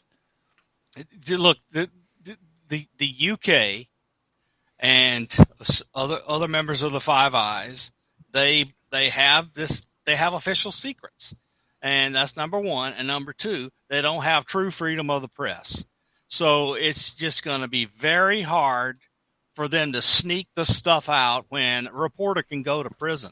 And so it's just when they follow, if the Americans go forward and our partners in the world, in the English speaking countries want to follow us, then they will. But I mean, we listened to the person in charge of saying stuff for the defense ministry go before Parliament, and either she lied or they're doing nothing, because she was asked directly in the well of the Parliament, what were they doing? And she said nothing, because we see no threat at all. And so either she lied or they're doing nothing. Okay, so let me go over something I wanted to go. Frank did a really good job of in his analytical way discussing all of these weird potentialities if there are many timelines. So let me try to view this from a physicist's perspective about time travel and so forth. We know that some time travel is kind of theoretically possible, but here's the issue. It appears to me to be the case that time travel is one way only. So let's suppose there's some major catastrophe in the future that they want to have some impact on. So they travel backward in time to do something that may change the outcome, and then they're trapped because they cannot go forward. And why do I say that that is likely the case? I'm not saying I know it's the case, but I'm going to give you argument that it is likely that's the case. Quantum mechanics and quantum field theory is the most successful theory man has ever devised in predicting things. And our entire technological civilization, including the computers we're looking at, the cameras taking our pictures, the internet that's taking these messages all around the world so we can do it, are all enabled by quantum mechanics and quantum field theory. Because we wouldn't have this stuff if this stuff wasn't right. It's the most accurate theory ever devised by man. And what does it say? It says the past is fixed and classical. I can go backward in time because there's only one thing that's behind me, and that's what has already happened. And I cannot go forward in time and be assured that I would land someplace, and it probably violates all sorts of laws, because the future, you can basically predict the probability distribution on what happens in the future. You can't select one of them. When you go forward in time, you're rolling a dice. And if you needed to land on 3 and you land on 6, you're SOL. All you can do is turn around and go backward in time and try again. Now, maybe you could try it enough times you land where you want to, but I doubt you can go forward at all, because I think it would violate major laws of thermodynamics and so forth. I just don't think you can go forward in time because of the probabilistic nature of the way physics works. Backwards, I believe is possible. Forward, I do not believe is possible. And I can go much further in this, but I won't bore our audience anymore. So I believe that they can come back, but I think that's why there may be a bunch of them here, just because they've come back, and they might be fighting each other over the outcome, but they can't go back forward. That's my opinion. I'm told exactly what said to me that time travel is a one-way trip backwards. The only way that you get back to the future is by living your natural life to get there. I'm told that it's the last desperate kind of effort of a doomed civilization, either because you want to change the cataclysm, or you're so doomed you want to ensure that it happens because you still want to live. But it's literally the very last thing that you attempt to do, because going back and messing around with the timelines, it just gets more and more complicated, and you can have all kinds of unforeseen effects into the future. I'm also told that it's going back into the recent future, that they're going back into the far past as well, trying to maybe get ahead of other groups who are going back. Maybe one group goes back, then another group goes back to try and leapfrog that, to go further back into the past. It all gets incredibly complicated. But as Bob says, this is what I've been told, and I can't prove it. It's a hypothesis. There's no back to the future as in the movie, unless the only way of moving forward into the future is living your natural life. It's a one-way trip. So imagine the kind of mindset you'd have to have as an operator, to a timeline operator, temporal agent, whatever you want to call them. Go back. I'm leaving my life. I'm leaving everybody that I know, and I'm going back. And it's going to be a one-way trip, and I probably won't live long enough to see anybody again. I mean, that's a pretty hardcore mindset to have. Yep. And if you go back so far that you won't have toys to do stuff with, what good is it? So I think that there's kind of a technological limit to how far you can go back and have an effect, other than just go back in time and kill people that have an impact on the outcome. Yeah, I'd agree with you about the technological limit, but maybe if you're trying timelines and affect specific outcomes, you'd want to go back in time to monitor specific I don't know, specific individuals, maybe like Galileo, or people who have a major impact on sort of human development and scientific development. Hypothesis.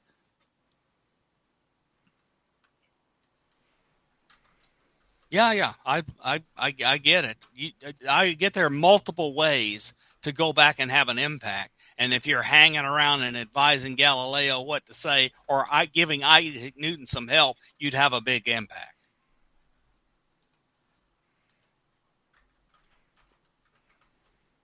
Yeah, and a probably pretty miserable lifestyle. I mean, you wouldn't be able to find even a decent bathroom.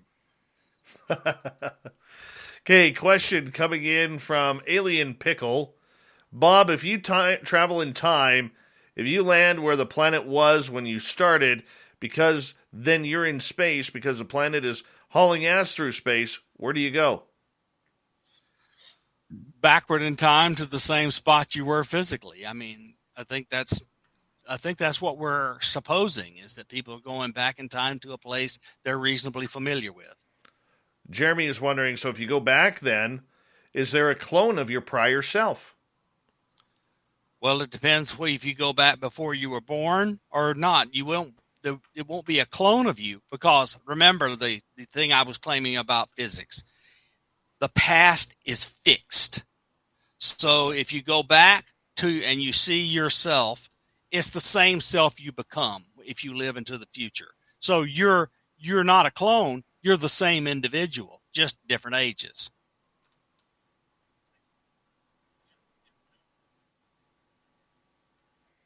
All right, let's continue on with the time travel kind of talk here, because a lot of the speculation that we have heard, especially out of Luis Elizondo and others of his team and knowledge, we don't know where these UAP are coming from. Is it space? Is it from the future? Is it from the past? Is it from different dimensions? Is it from different portals that are opening up? Inner Earth could be from anywhere. Do you think, Frank, that this subject is lacking that much clarity on where these craft and or beings are coming from?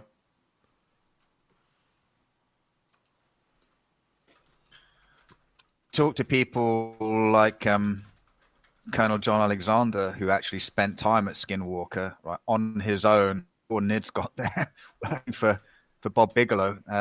He was actually on, I think, Series 3, Episode 2, the portal at Skinwalker. He and Jack Sarfati don't know many things, but Dr. Jati also agrees, there's a portal there. Sorry, I lost my train of thought. Can you just repeat the question? Just in regards to time travel, do you think that, when we hear that many people like Elizondo and others say they don't really know where these craft or potential beings may be coming from, do you think that the governments of the world, namely the United States, are that vague in understanding where these craft are truly coming from?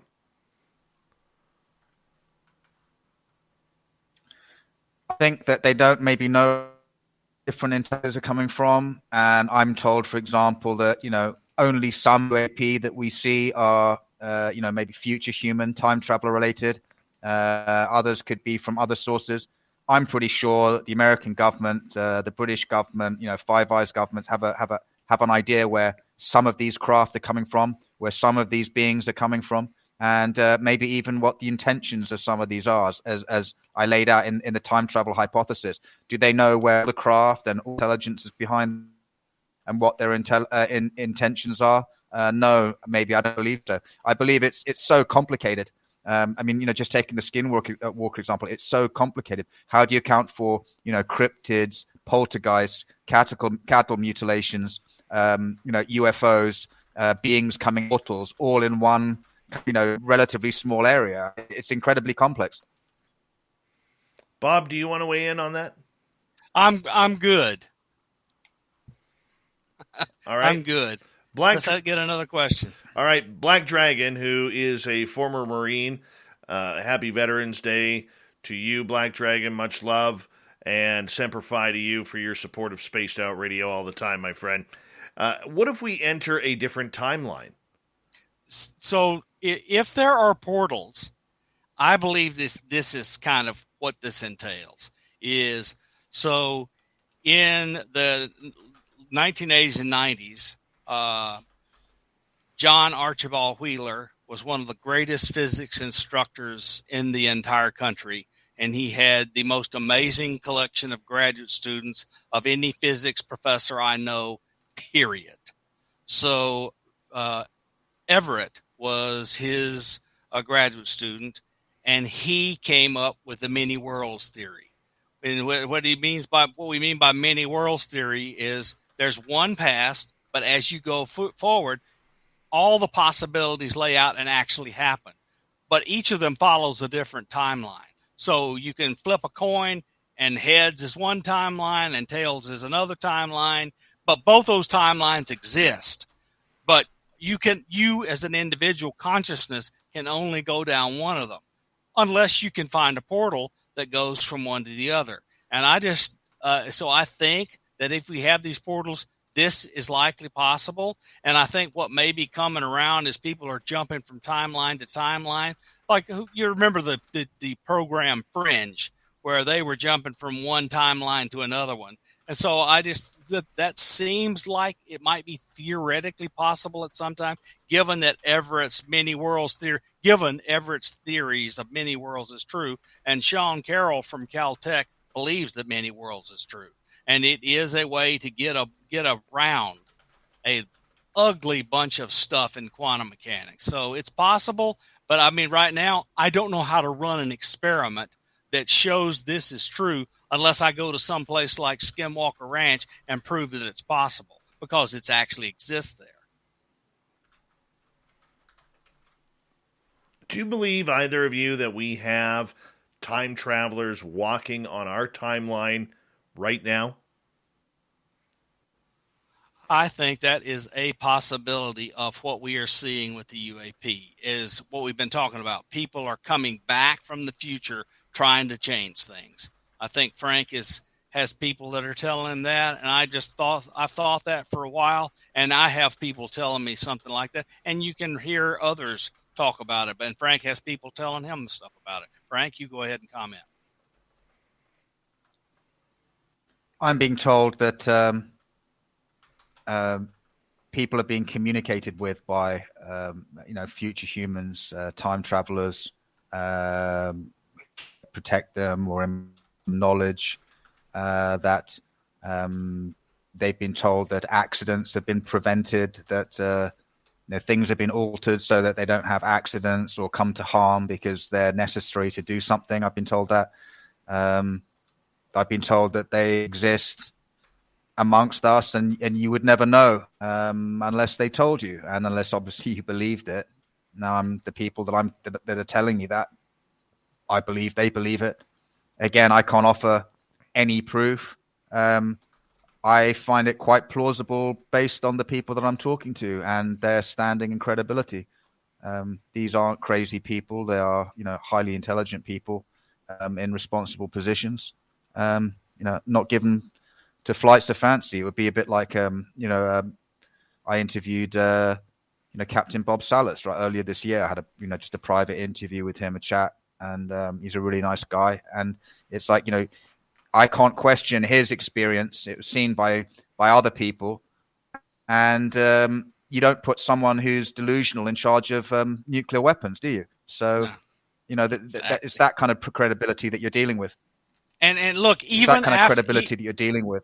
Even after Salas reported all the problems in the northern tier missile silos in the bases in along the northern tier where they were shutting them down, he continued to have that job.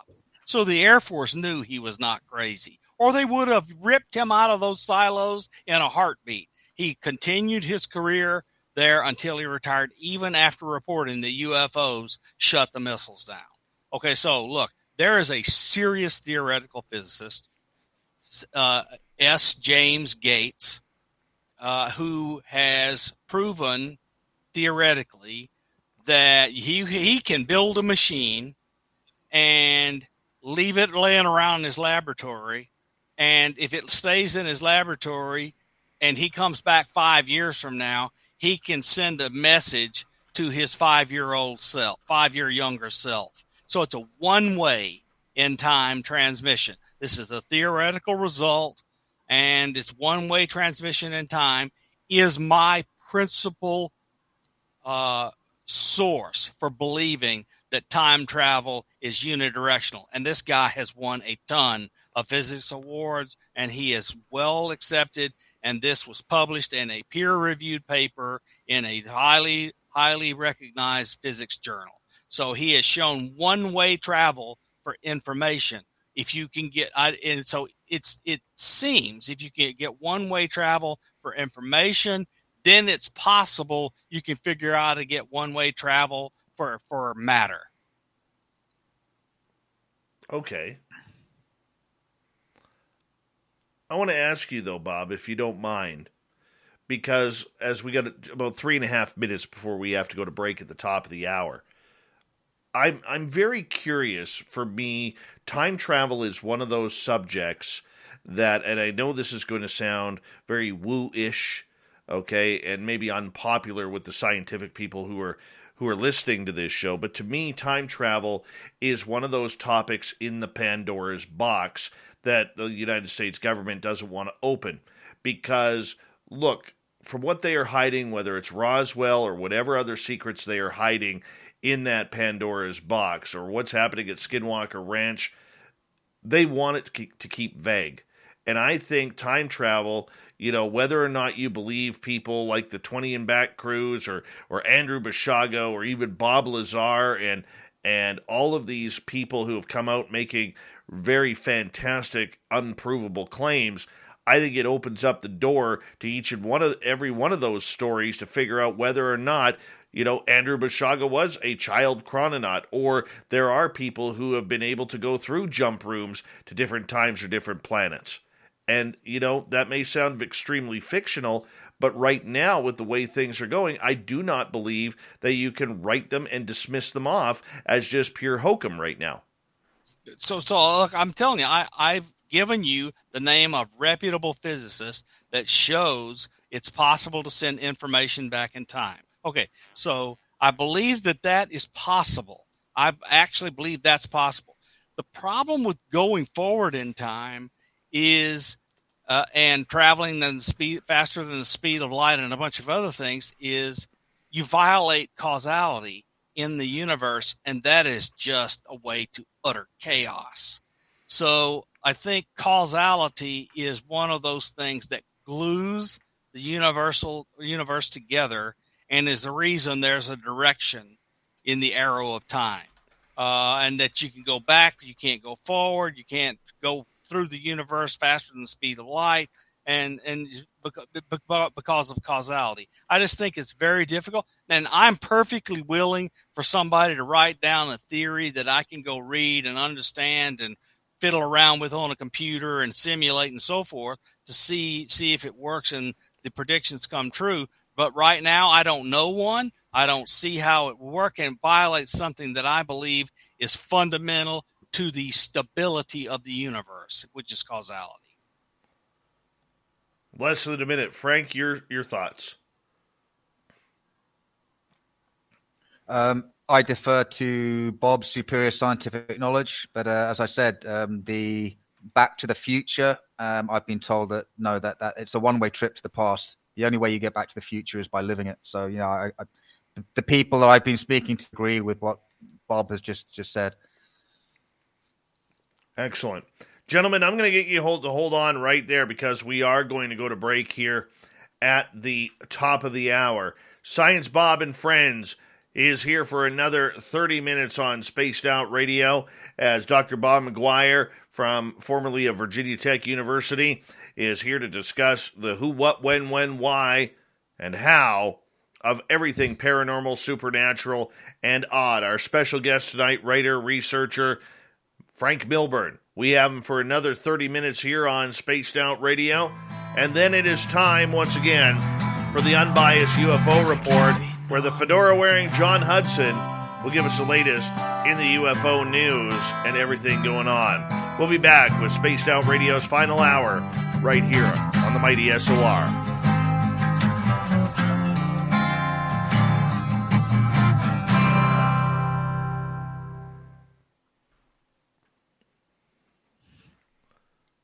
It's good stuff, boys. Good stuff. See, that's another fascinating thing. I was just going to say it's fascinating when you talk to people who know about science and they give you a hypothesis, and then you talk to somebody else about science and they say the same thing, right? I find that very interesting.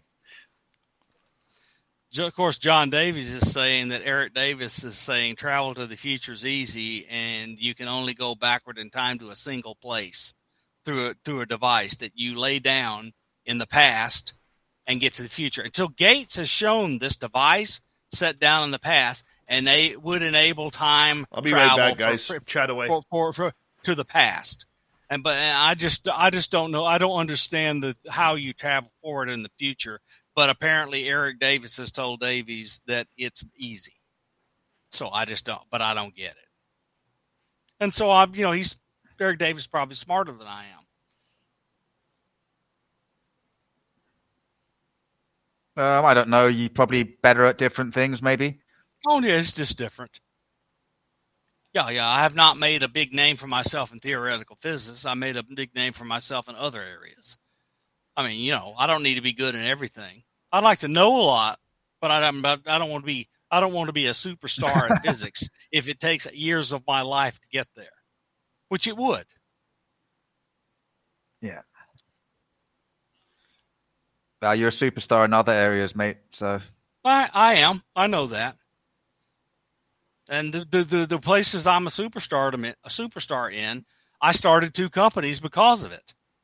I mean, that's the way it is. I mean, those are the areas I was good in, and I did good stuff. And those companies are going to do great. But I'm not a theoretical physicist, but I do like to understand it. Yeah, well, I don't think you're a slouch if you get picked up by the think tank that you did and spent so many years there. It's not like they take anybody, is it? No. It's. I was one of 40 people. You got to be pretty special to get in there. I was one of 40 people that got into the hardest think tank in the country to get into.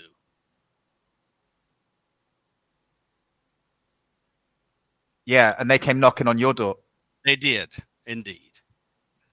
Well, actually, so my professor, who had been there, told them I existed, told them what he thought, why he thought they ought to look at me, and they came and knocked on my door.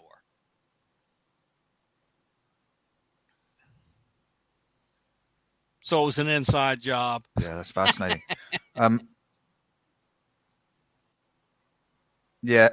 Where do you want to go in the last half hour, Bob? We can ramble so around. Touch Gillibrand. There's some really fascinating stuff in there. Oh, let's keep going on Gillibrand, because look, that thing is voluminous and it is going to have a huge impact. I think we should go over some stuff that's in there and you give your takes on it. Okay. And then we ramble after that for the last few minutes. What I did.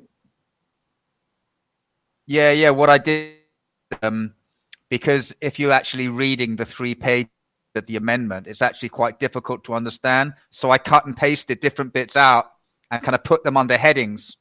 Yeah.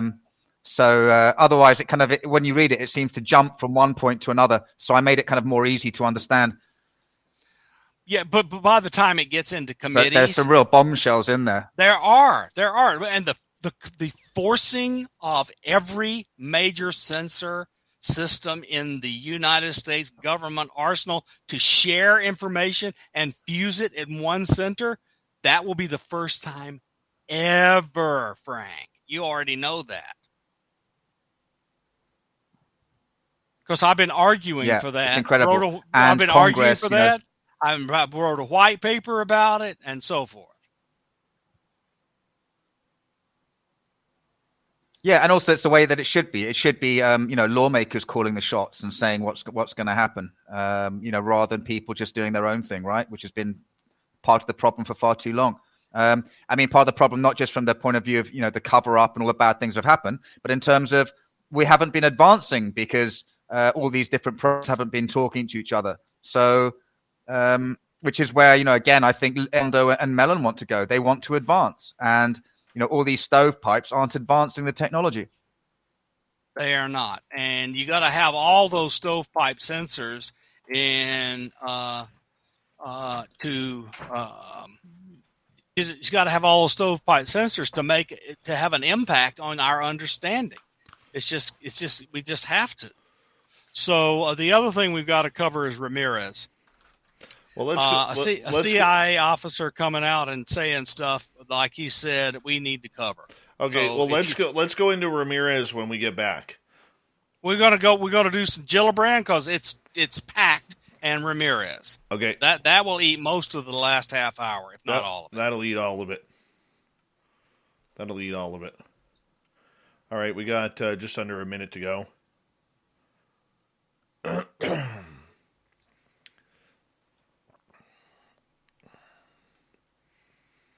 It's good times, guys. Good times. Yeah, my jaw dropped when I saw some of the things. Say again, Frank, you dropped out. I was just going to say my jaw dropped when I read some of the amendment, some of the proposed amendment. Oh, yeah.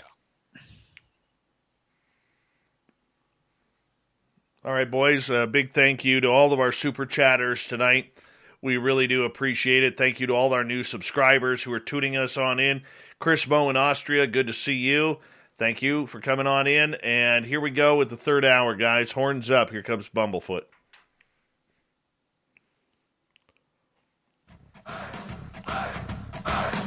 Would you like to connect with us? Head to spacedoutradio.com for all your latest show info.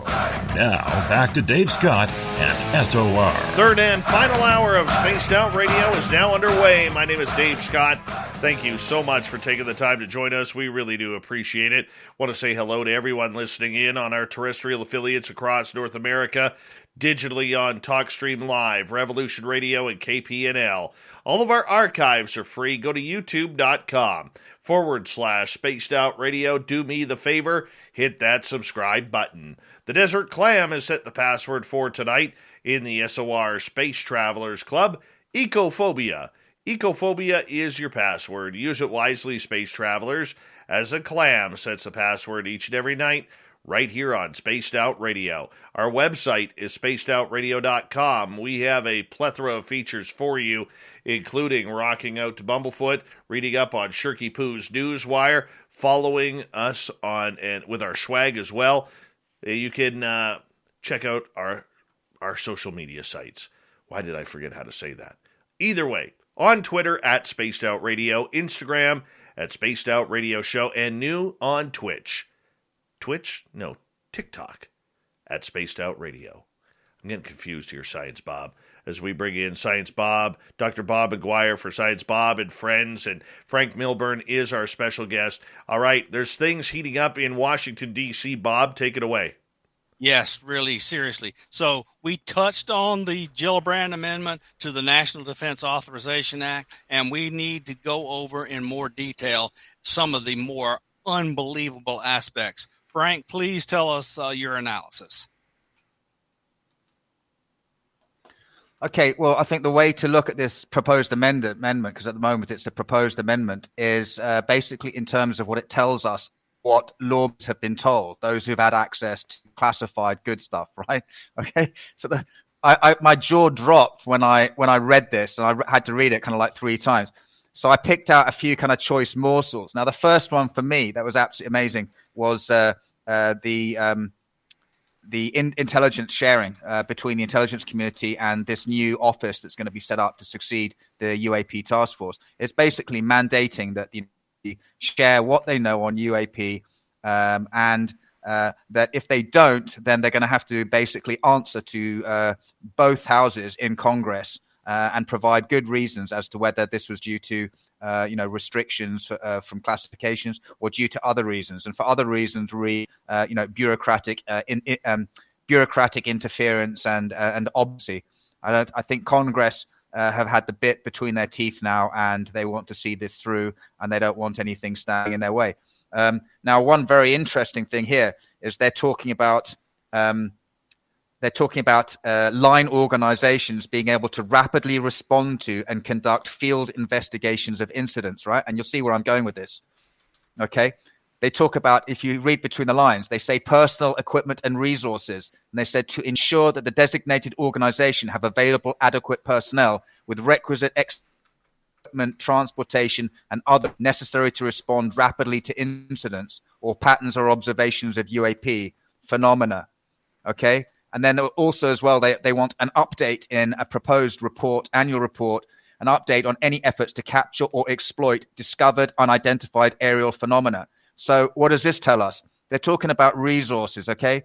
So as I was chatting with Previn earlier tonight, they're not talking about a couple of guys getting a hire car to go and look at a cornfield and a crop circle with maybe a daily allowance for Burger King, Dunkin' Donuts, and some coffee, and maybe an overnight stay in a motel. Okay, this is mandated. This would be mandated by the Secretary of Defense and the Director of National Intelligence. Not going to get bothered in daily food allowances. This is crash retrieval stuff that we're talking here. Okay, basically, Frank, basically, aircraft. Frank, basically, it's the end of the unacknowledged SAPs. Yeah, exactly. That is the end of the unacknowledged SAP. And when, specifically the key point, an update on any efforts to capture or exploit discovered unidentified phenomena. Okay. There's the other gem. They're talking about, yes. And then there's another line under the science plan. It says to provide the foundation for potential future investments to such advanced characteristics and performance, right? So what is that? Is that the Manhattan Project 2 that we've been talking about, that Elizondo and Mellor seem to want and wrote about extensively in my second paper? That would seem to be so. I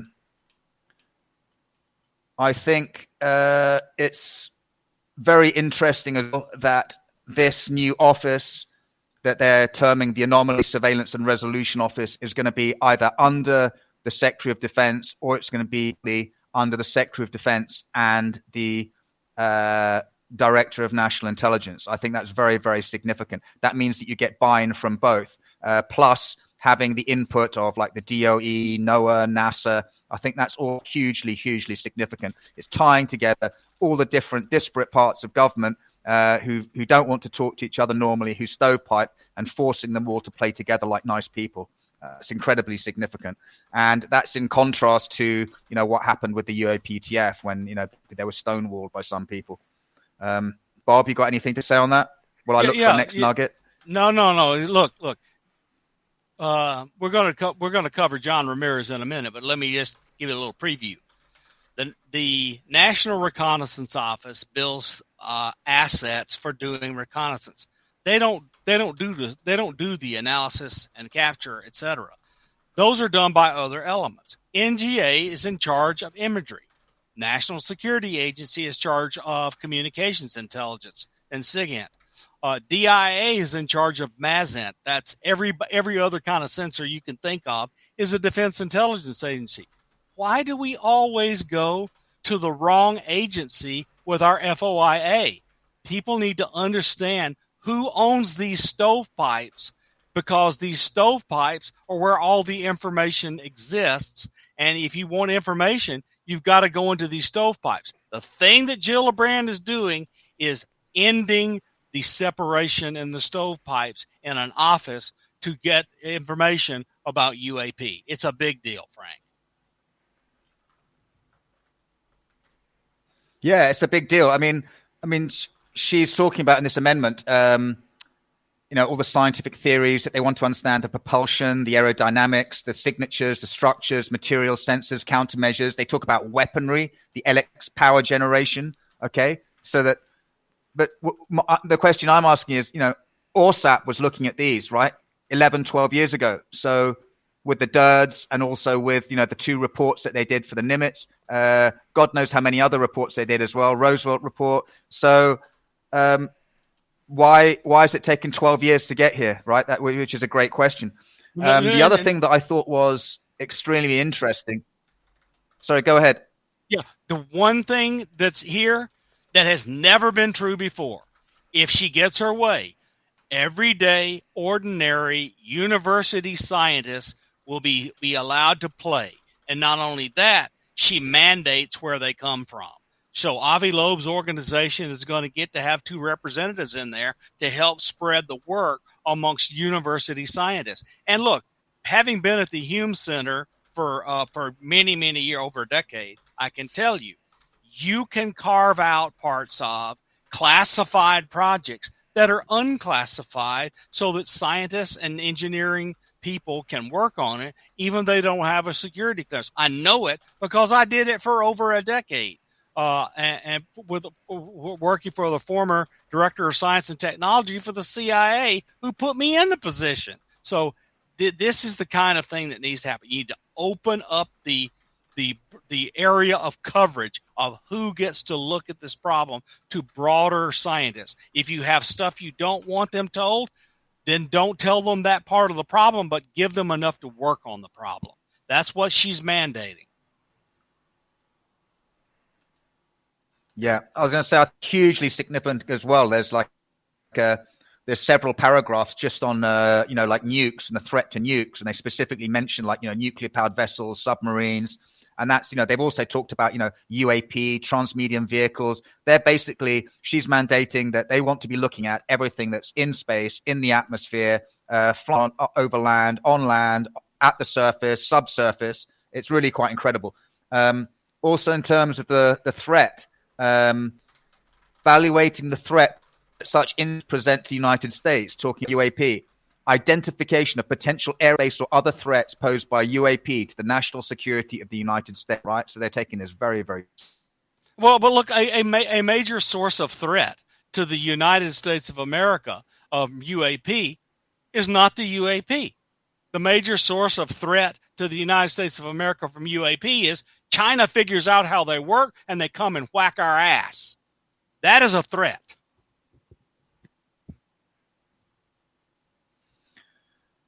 I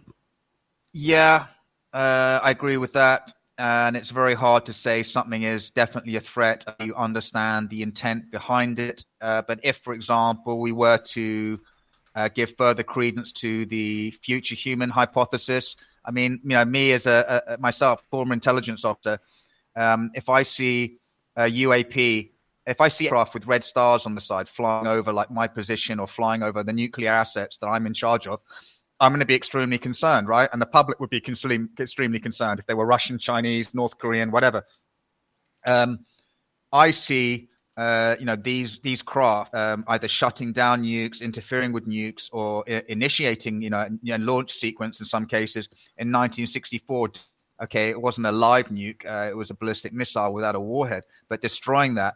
That, to me, even in the best case scenario, to me, that is indicative of an interaction with a vastly superior technology, which is indicative of a vastly unequal relationship in our favor, or rather not in favor.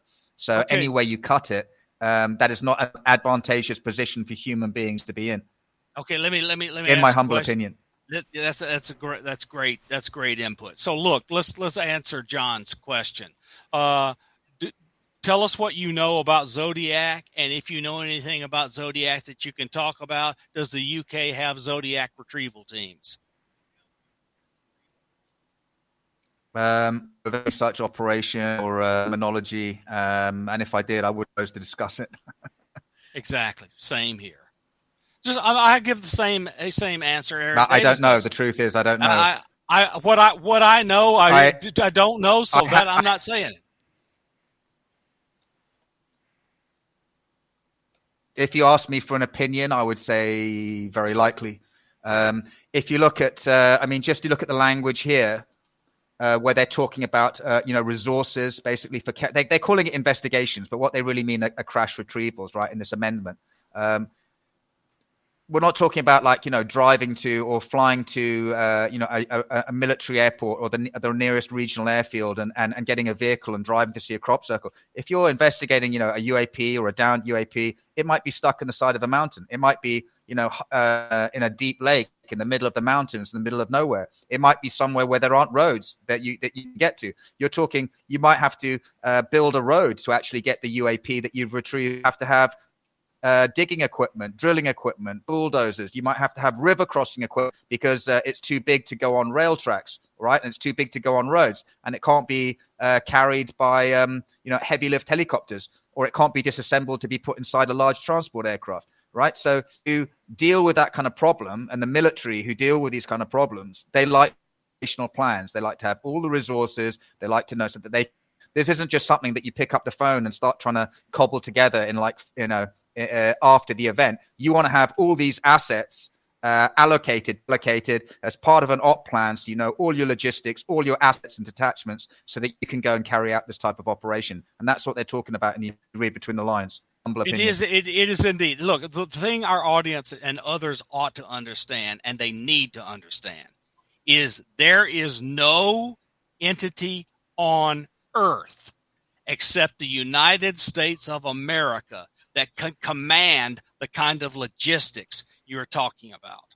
It is why we are, for at least for now, the most powerful military on Earth. It's not because we have the best weapons. It's because we can do the logistics better than anyone else on the planet, and I mean by a long amount. And a global footprint. Yes. Okay, before we get too far off, we got to talk about John Ramirez.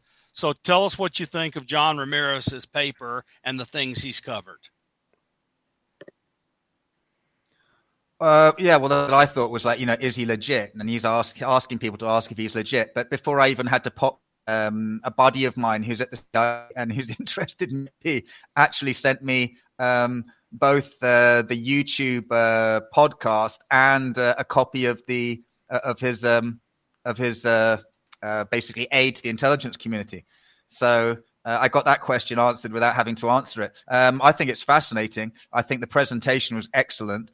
I think he's done a huge service to the UFO community in terms of spelling out exactly what are the different parts of the American intelligence community, what they do, and even more importantly, probably who does what and who to ask about which type of information for FOIA, understanding exactly what each part of the intelligence community does, so that you can FOIA requests. I think someone like John Greenwald, whose work I like very, very much, is going to have a field day with that.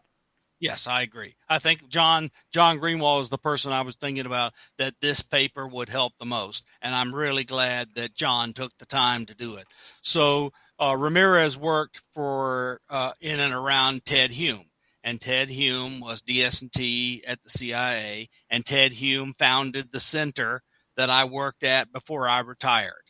So John Ramirez and I have not had a chance to talk, but I can't wait for the opportunity to talk to him given that connection. And I just thought his presentation was excellent. And I know from what he said and others have said, the reason he did this was he wanted to prove to others in DOD and the intelligence community that this could be talked about and your life wasn't ruined. That's number one. And number two, he wanted to see how far he could push the envelope before his master's in security at the Central Intelligence Agency, where he was a CIA officer for decades, would tell him he had to redact. So he wanted to find how far he could push the envelope before he got a black pen marking his paper. And he was really shocked, and frankly, so am I, by how much he got approved by the security office at the CIA to let him publish. Yeah, I really actually want to have a chat with the guy. I was just thinking it'd be really great if we all spoke to him together. That'd be fantastic. Yeah, I think he's a fascinating guy. Yeah, he's fascinating. You should definitely have him on. In my humble opinion, you should definitely have him on your show and talk to him. You guys, Dave, give us some questions. How is this new gentleman able to talk about what he is talking about without violating his NDA? He went to the CIA and got approval. He stated that explicitly. He said he has done pre-publication approval for everything he has said. He got permission. Yeah, and if you look at a lot of it, I mean, if you look at a lot of his presentation, both the YouTube, the visual, and also the PDF, I mean, a lot of that is you can glean from open source as well. So how do we validate what Ramirez is saying? How do we know that this is just not another plant or another spook out there? So every single thing he said about the U.S. intelligence community and how it's constructed, I knew before I ever saw the report. That's fine. Yeah, and I mean, he's not the only spook. No, Bob and I talk to other spooks. He's not the only spook, right? Yeah. Now, some of the incidents he talks about in there that he got approval to report on, they seem legitimate enough to me. And given that he was, in fact, a CIA officer, he would be in deep trouble if he did not go get pre-publication approval. And he said the purpose of his doing this was to see how far he could push the envelope and get that approval. Okay. Yeah. My reading of the guy without meeting him, as sincere as a spook could be, really. I was very actually surprised. Some of the things he came out with, talking about like reptilians and stuff like that. I was like, hang on, like, am I hearing this right? Well, and he's a welcome addition. And he's an experiencer. But that doesn't make sense to me as we got 3 minutes to go. And what doesn't make sense is he's coming out with all of these new topics of discussion that are blowing our minds as he jumps into the forefront, and is near the top of the pack just at a snap of a finger. And yet here we have Elizondo, granted, different position, different security clearance and everything, who, as Bim Jim in our chat room says, Elizondo has hinted that he would be killed if he told some of the things that he knows about this subject. So how come one is good and one can't talk? Okay, so Ramirez is talking basically about things that he knows of his own personal knowledge, that he was involved outside of his duties, and he is not required to keep those a secret because he never signed a non-disclosure agreement to keep them secret. If you don't have an NDA, you are not bound by a fictitious NDA or virtual NDA. Now, but he chose to write all of it down and send it to his masters, and they approved it to be released. All I can tell you is what the guy told us, and it has the ring of truth to me. And Elizondo is in a different position. That's because he was way up high in the Pentagon, and the Pentagon is not the CIA. Yeah, I'd concur with that. And I mean, Ramirez isn't talking about operations, right? He's not talking about capabilities. He's not talking about sources and methods. He's not talking about things that he's been involved with when he was at CIA. And he's refused to talk about those and said that explicitly. Gentlemen, we got 90 seconds left. Final words for you. Science Bob, take it away. Frank, it was really great to have you on, share your knowledge and capabilities and your expertise and experience. What are you working on next? Oh, that's a good question. I'm just trying to get my head around everything that's been happened recently. I have actually got a paper that I'm thinking about in the pipeline, another one. I'm not sure if it's going to be a paper or a book, but I'm going to continue along that vein, maybe write it with somebody interesting as well. But I've got all my notes. I'm basically at the stage of research, and I'm putting down lots of notes. And I've been doing that, since the last kind of 6 months. But I just want to say it's been a real honor to be here, guys. Bob, it's always great. Dave, it was really great honor to be on. Great meeting you, my friend. And I want to say thanks to all a big shout out to all my friends and family, and to all the vets, current service members from UK, US, Canada, Commonwealth, Five Eyes, NATO, and their families, and stay safe. And if you are having problems, then reach out to somebody. Yes, absolutely. We love our veterans around here. Happy Remembrance Day and Veterans Day in the United States. and we really do appreciate each and every one of you who are tuning us in. Remember, we always are a safe place for veterans listening to this show. We love you, and thank you for the sacrifices you all have made. Coming up next on Spaced Out Radio, as we say goodnight to Bob and Frank, we'll say hello and good evening to the fedora-wearing John Hudson and the unbiased UFO Report. We got Shirky Poo's news, the thought of the day, and more on Spaced Out Radio next.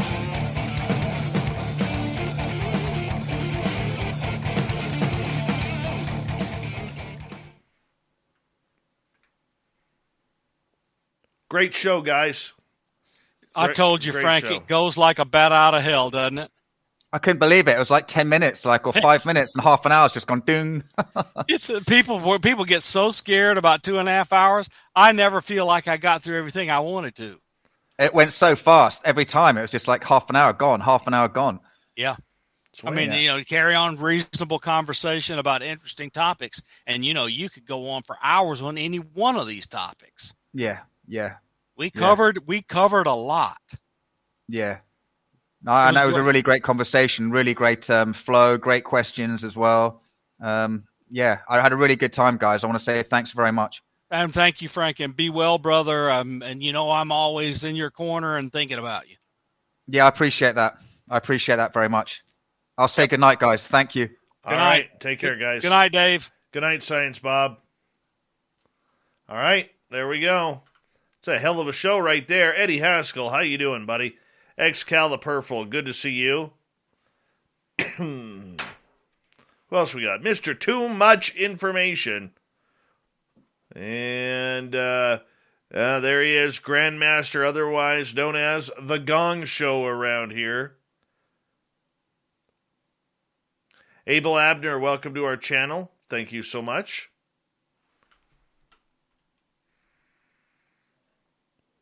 Jeffrey Green. Joan Dillon, welcome. Good morning to you. Jason Pearl, what's happening?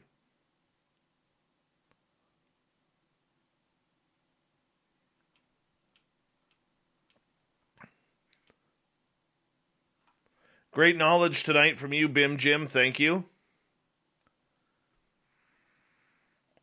Walter Sobchak is here. The good Ukrainian kid, they call him.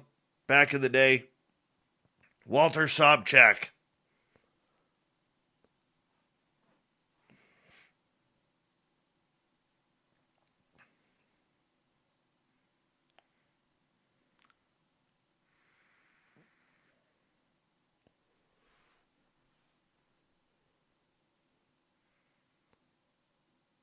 Yes, Remembrance Day.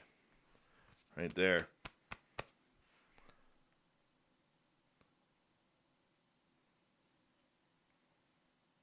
Remember to remove, if you're wearing a poppy, remember to remove it after 11 o'clock.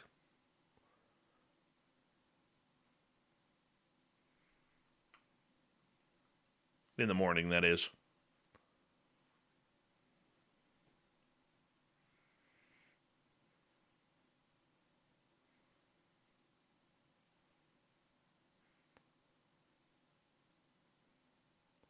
Is Walter Bosley here? I didn't see him.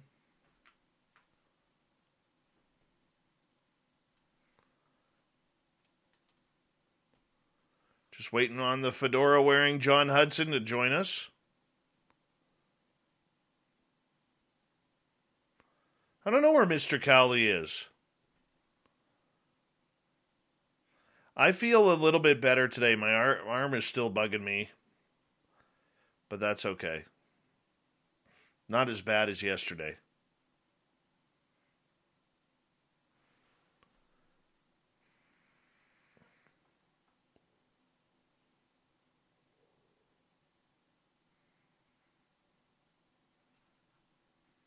The gorgeous and talented Purpose and Grace. Making sure she's taking care of me right there. Low Pro, how you doing, buddy? I'd like to see Mr. Cowley tonight. Got to give him a good show.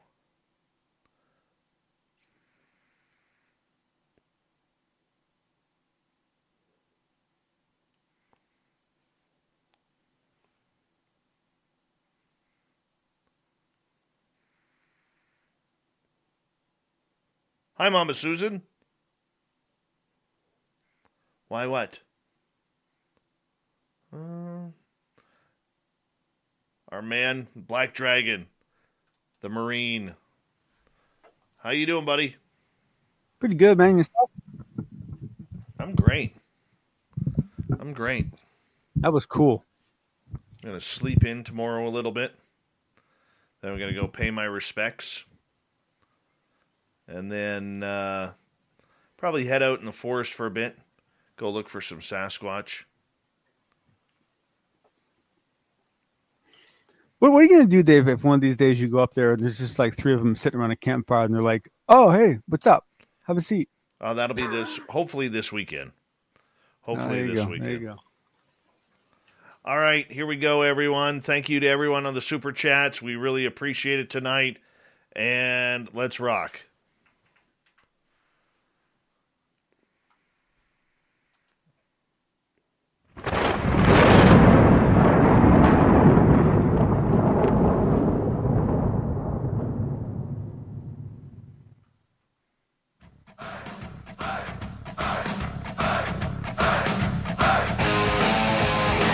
We rounded third. We're heading for home tonight on Spaced Out Radio. My name is Dave Scott. Thank you so much for taking the time to join us. We really do appreciate it. Want to remind you that if you missed most of this show or others, check out our free archives by going to youtube.com/Spaced Out Radio. Do me the favor, hit that subscribe button. Our website is spacedoutradio.com. We have a plethora of features for you, including rocking out to Bumblefoot, reading up on Shirky Poo's Newswire. Check out our swag as well. Follow us on Twitter at Spaced Out Radio and on Instagram, Spaced Out Radio Show. Soon on TikTok at Spaced Out Radio. It's time once again for the fedora-wearing John Hudson and the unbiased UFO Report.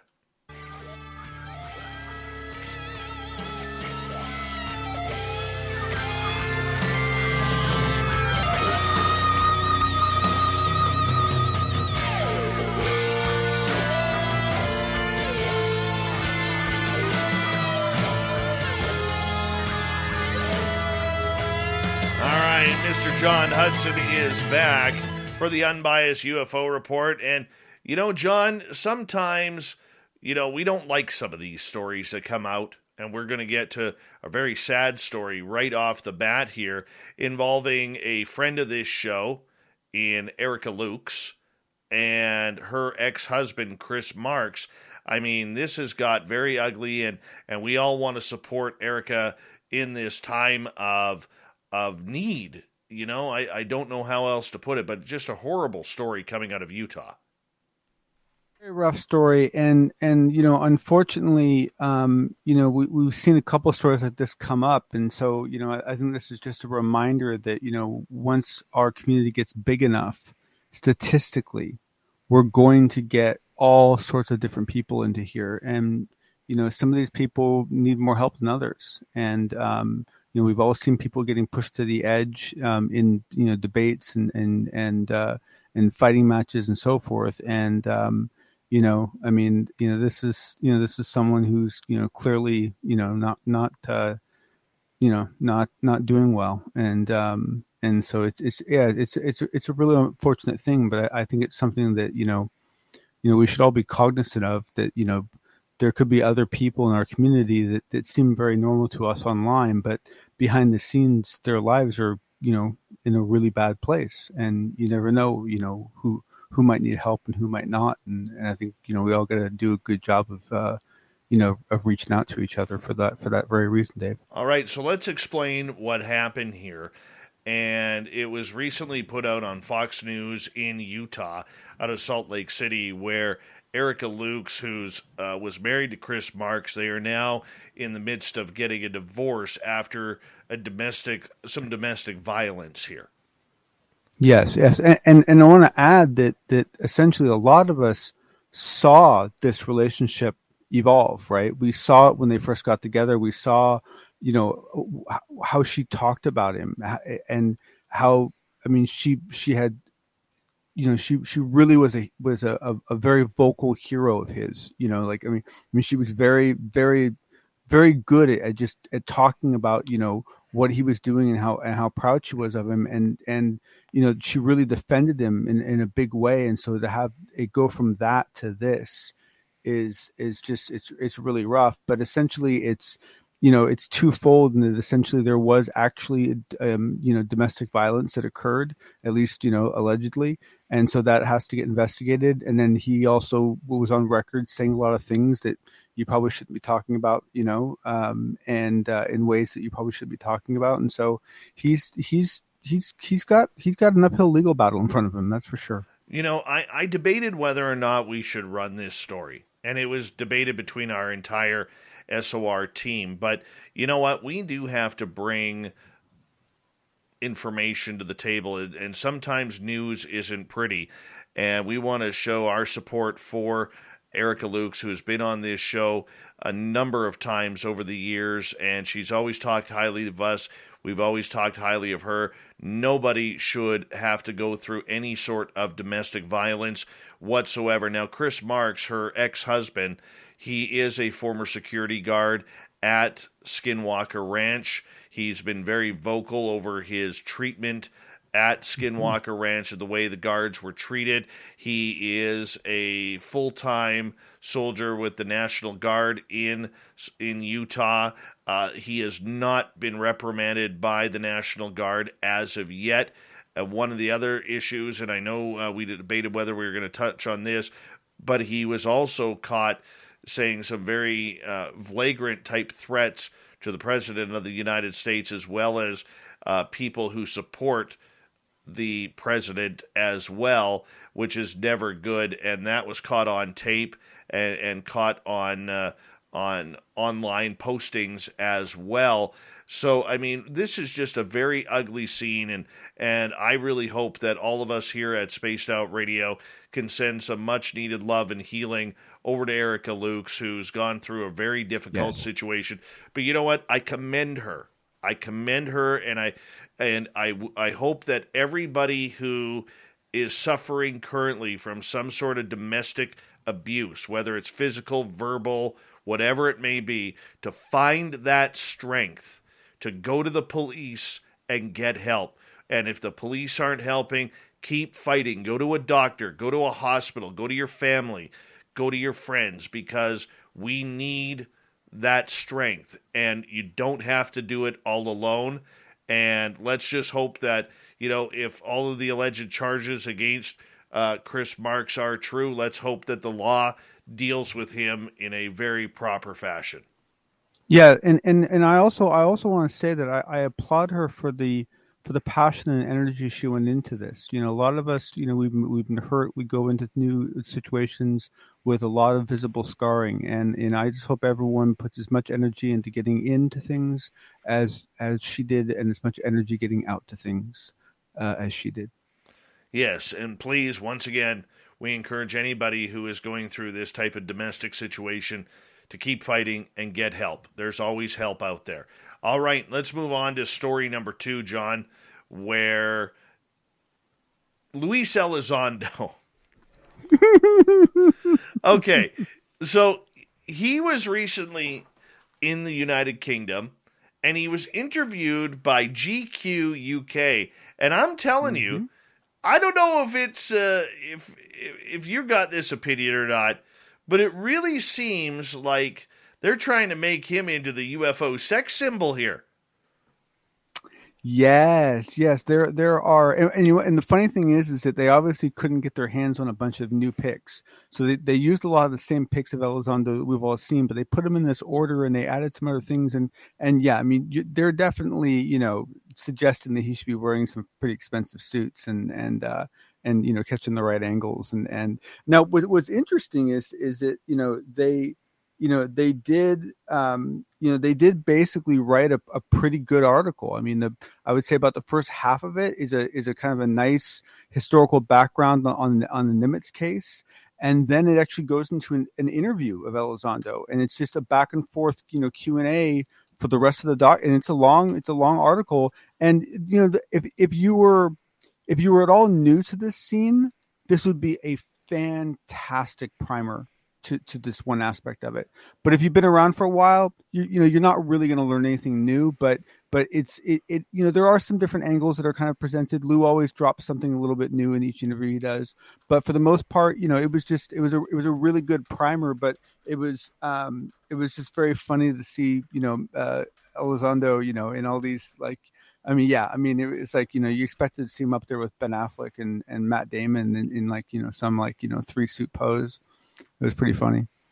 Well, the purpose of the article, though, I think does put a humanizing look on Lou. And for so long, he has been rigid, stiff, very militaristic. And yet, here he is, showing off some ham hocks, and looking good. Yep. No,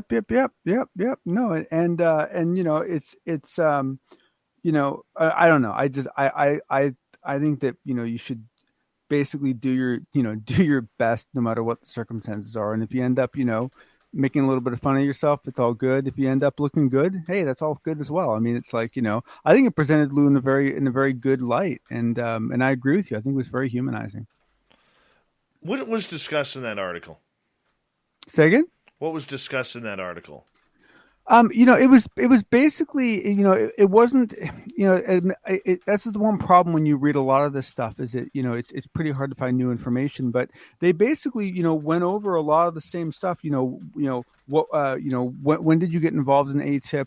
What were your responsibilities? What have you seen that, that had this impact on you? I mean, it was a good interview, but it was unfortunately just, it didn't actually glean anything dramatically new if you're well read. But like I said, if you're just a couple years into this, it's a nicely done article, and Lou is his nice open self, and half the article is this Q&A, so it's the bulk of nearly the bulk of the article itself. Very cool. Now you wanted to get into another topic tonight regarding our future in space.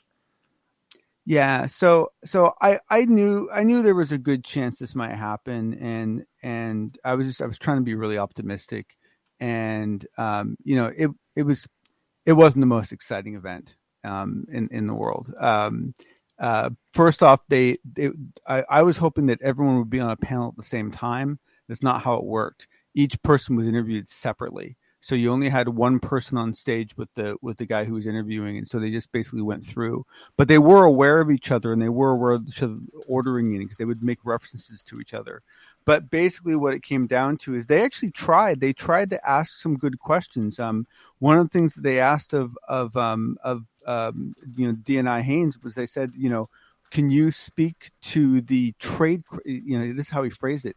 Can you speak to the trade craft of identifying these objects and actually taking action against them, and really kind of put her on the spot. And there's a clip of it that is floating around online, you can see.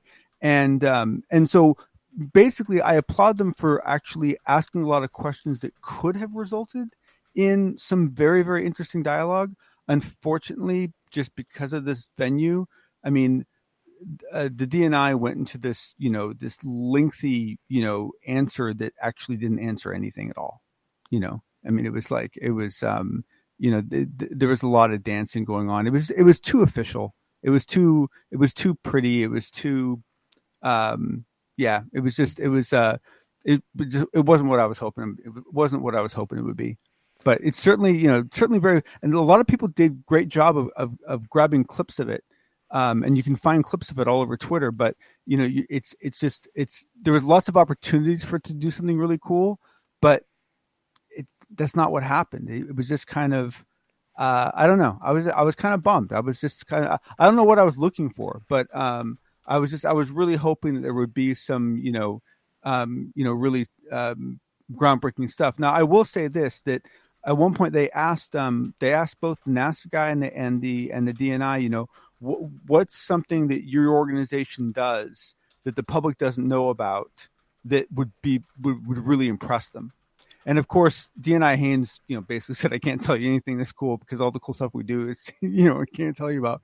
But the NASA guy said that they were only a couple months away from announcing a new Earth protection system, where essentially, as you have an inbound, an inbound asteroid or something inbound for Earth that could do damage, the larger ones that can do damage often have satellites of their own.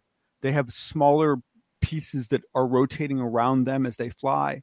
And so they figured out a way to essentially just blow up the largest satellite going around the object. And they believe that just by blowing that up, you get very little debris, but that, if they're done early enough, will cause enough of a gravitational change that the object will then veer in a different direction and not hit Earth. And so they're basically, I think they said they're about like 6 months from doing a full scale test. And so that's the most positive thing I've heard about actual, planetary protection from inbound objects. I think that's the first time I've ever seen anyone with a real plan. Jeff Bezos, during this, was also asked the alien question. Yeah, and it was funny. He basically he really just blew it off. He basically started laughing and said, "What? With how big this universe is and all these things, that you really think it's going to be? We're going to be the only ones? Give me a break." He basically just like totally blew it off like that. And then they pushed him a little bit, and he's like, "Well," he goes, "But so I have no doubt that they exist, but."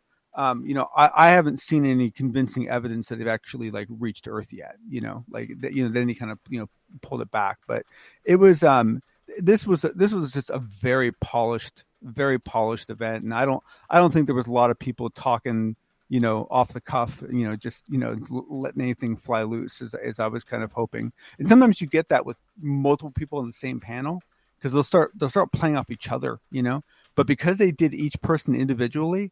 They really controlled that environment really, really well. Very true.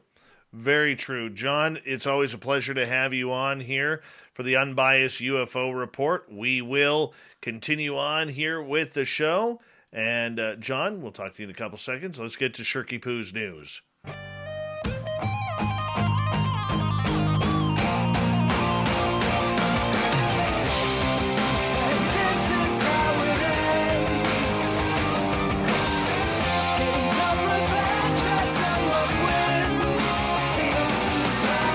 Is always changing, which is why we turn to Shirky Poo in the time of need for the weird, strange news.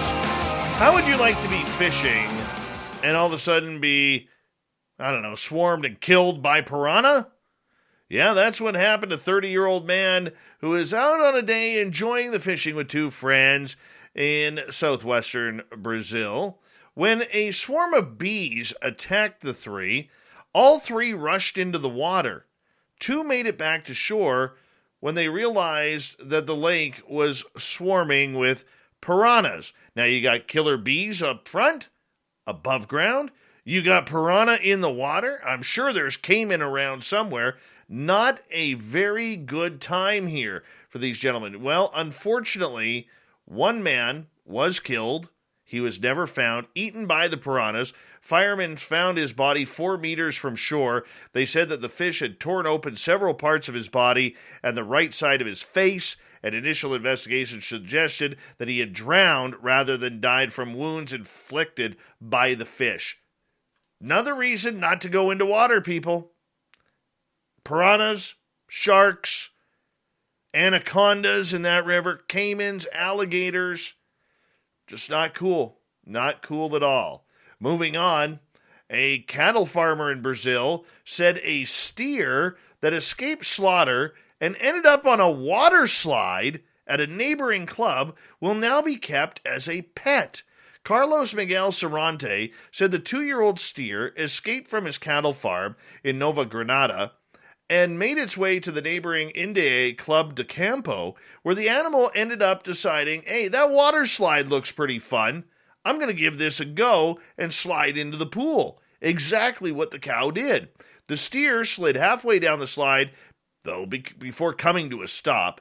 Video from the scene shows a man roping the steer and leading it the rest of the way down the slide and into the water. Cervantes said the bovine's adventure had made it into a local celebrity. He said the steer had been scheduled to be slaughtered, but now, due to his events and love of water slides, the cow is alive. I looked to see if he had any injuries, but he's fine. Said he'll stay here because of the people. The people want to know where he is. He's been in the attraction. Everyone wants to know, and we want to take him to the club. Let's party with this cow. This seems like a good time. All right. Astronomers have discovered gamma rays emanating from ultra-fast outflows, otherwise known as UFOs, the other kind, coming from several nearby galaxies for the first time, a discovery that could shed light on how the Milky Way acted in its early days.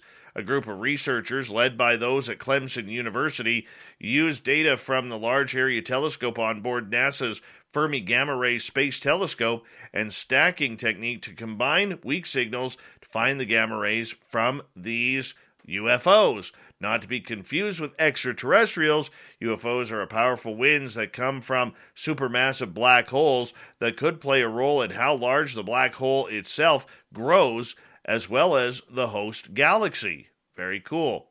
Moving on, here's an interesting one for us bearded wonders. Nearly half of Americans believe bearded men are more responsible with their money. This unusual appearance-based finding comes straight from a new LendingTree personal finance survey. More than 2,000 Americans were surveyed between October 15th and October 20th, 2021.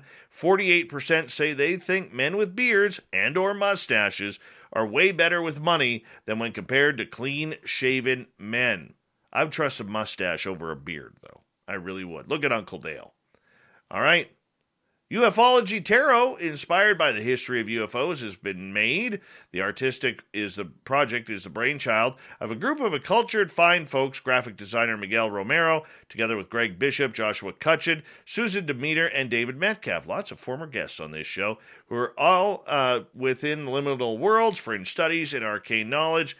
And here they are making their own UFO tarot cards. How cool is that? Let's quickly get to the thought of the Dave. All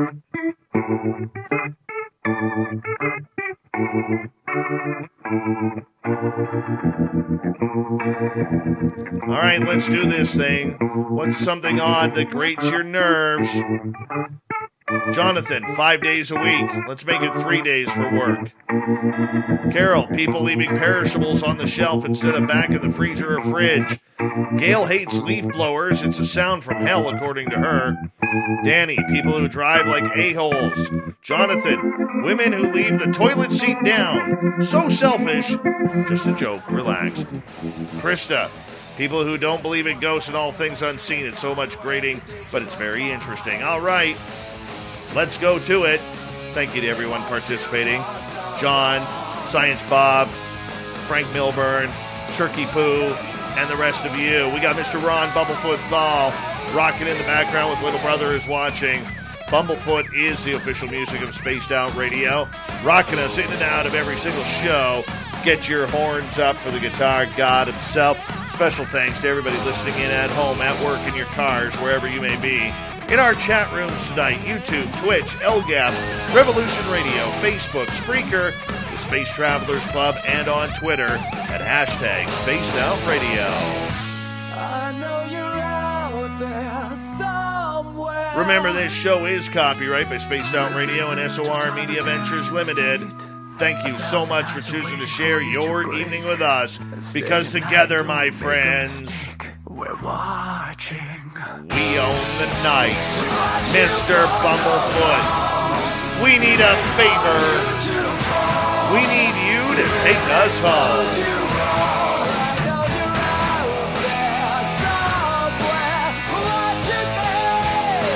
Yes, the Woo Train has docked for the night. But soon, my friends, we shall ride again. Your seats are always available. Your tickets never expire. And if you want to bring a friend, we've got room for them too. Good night.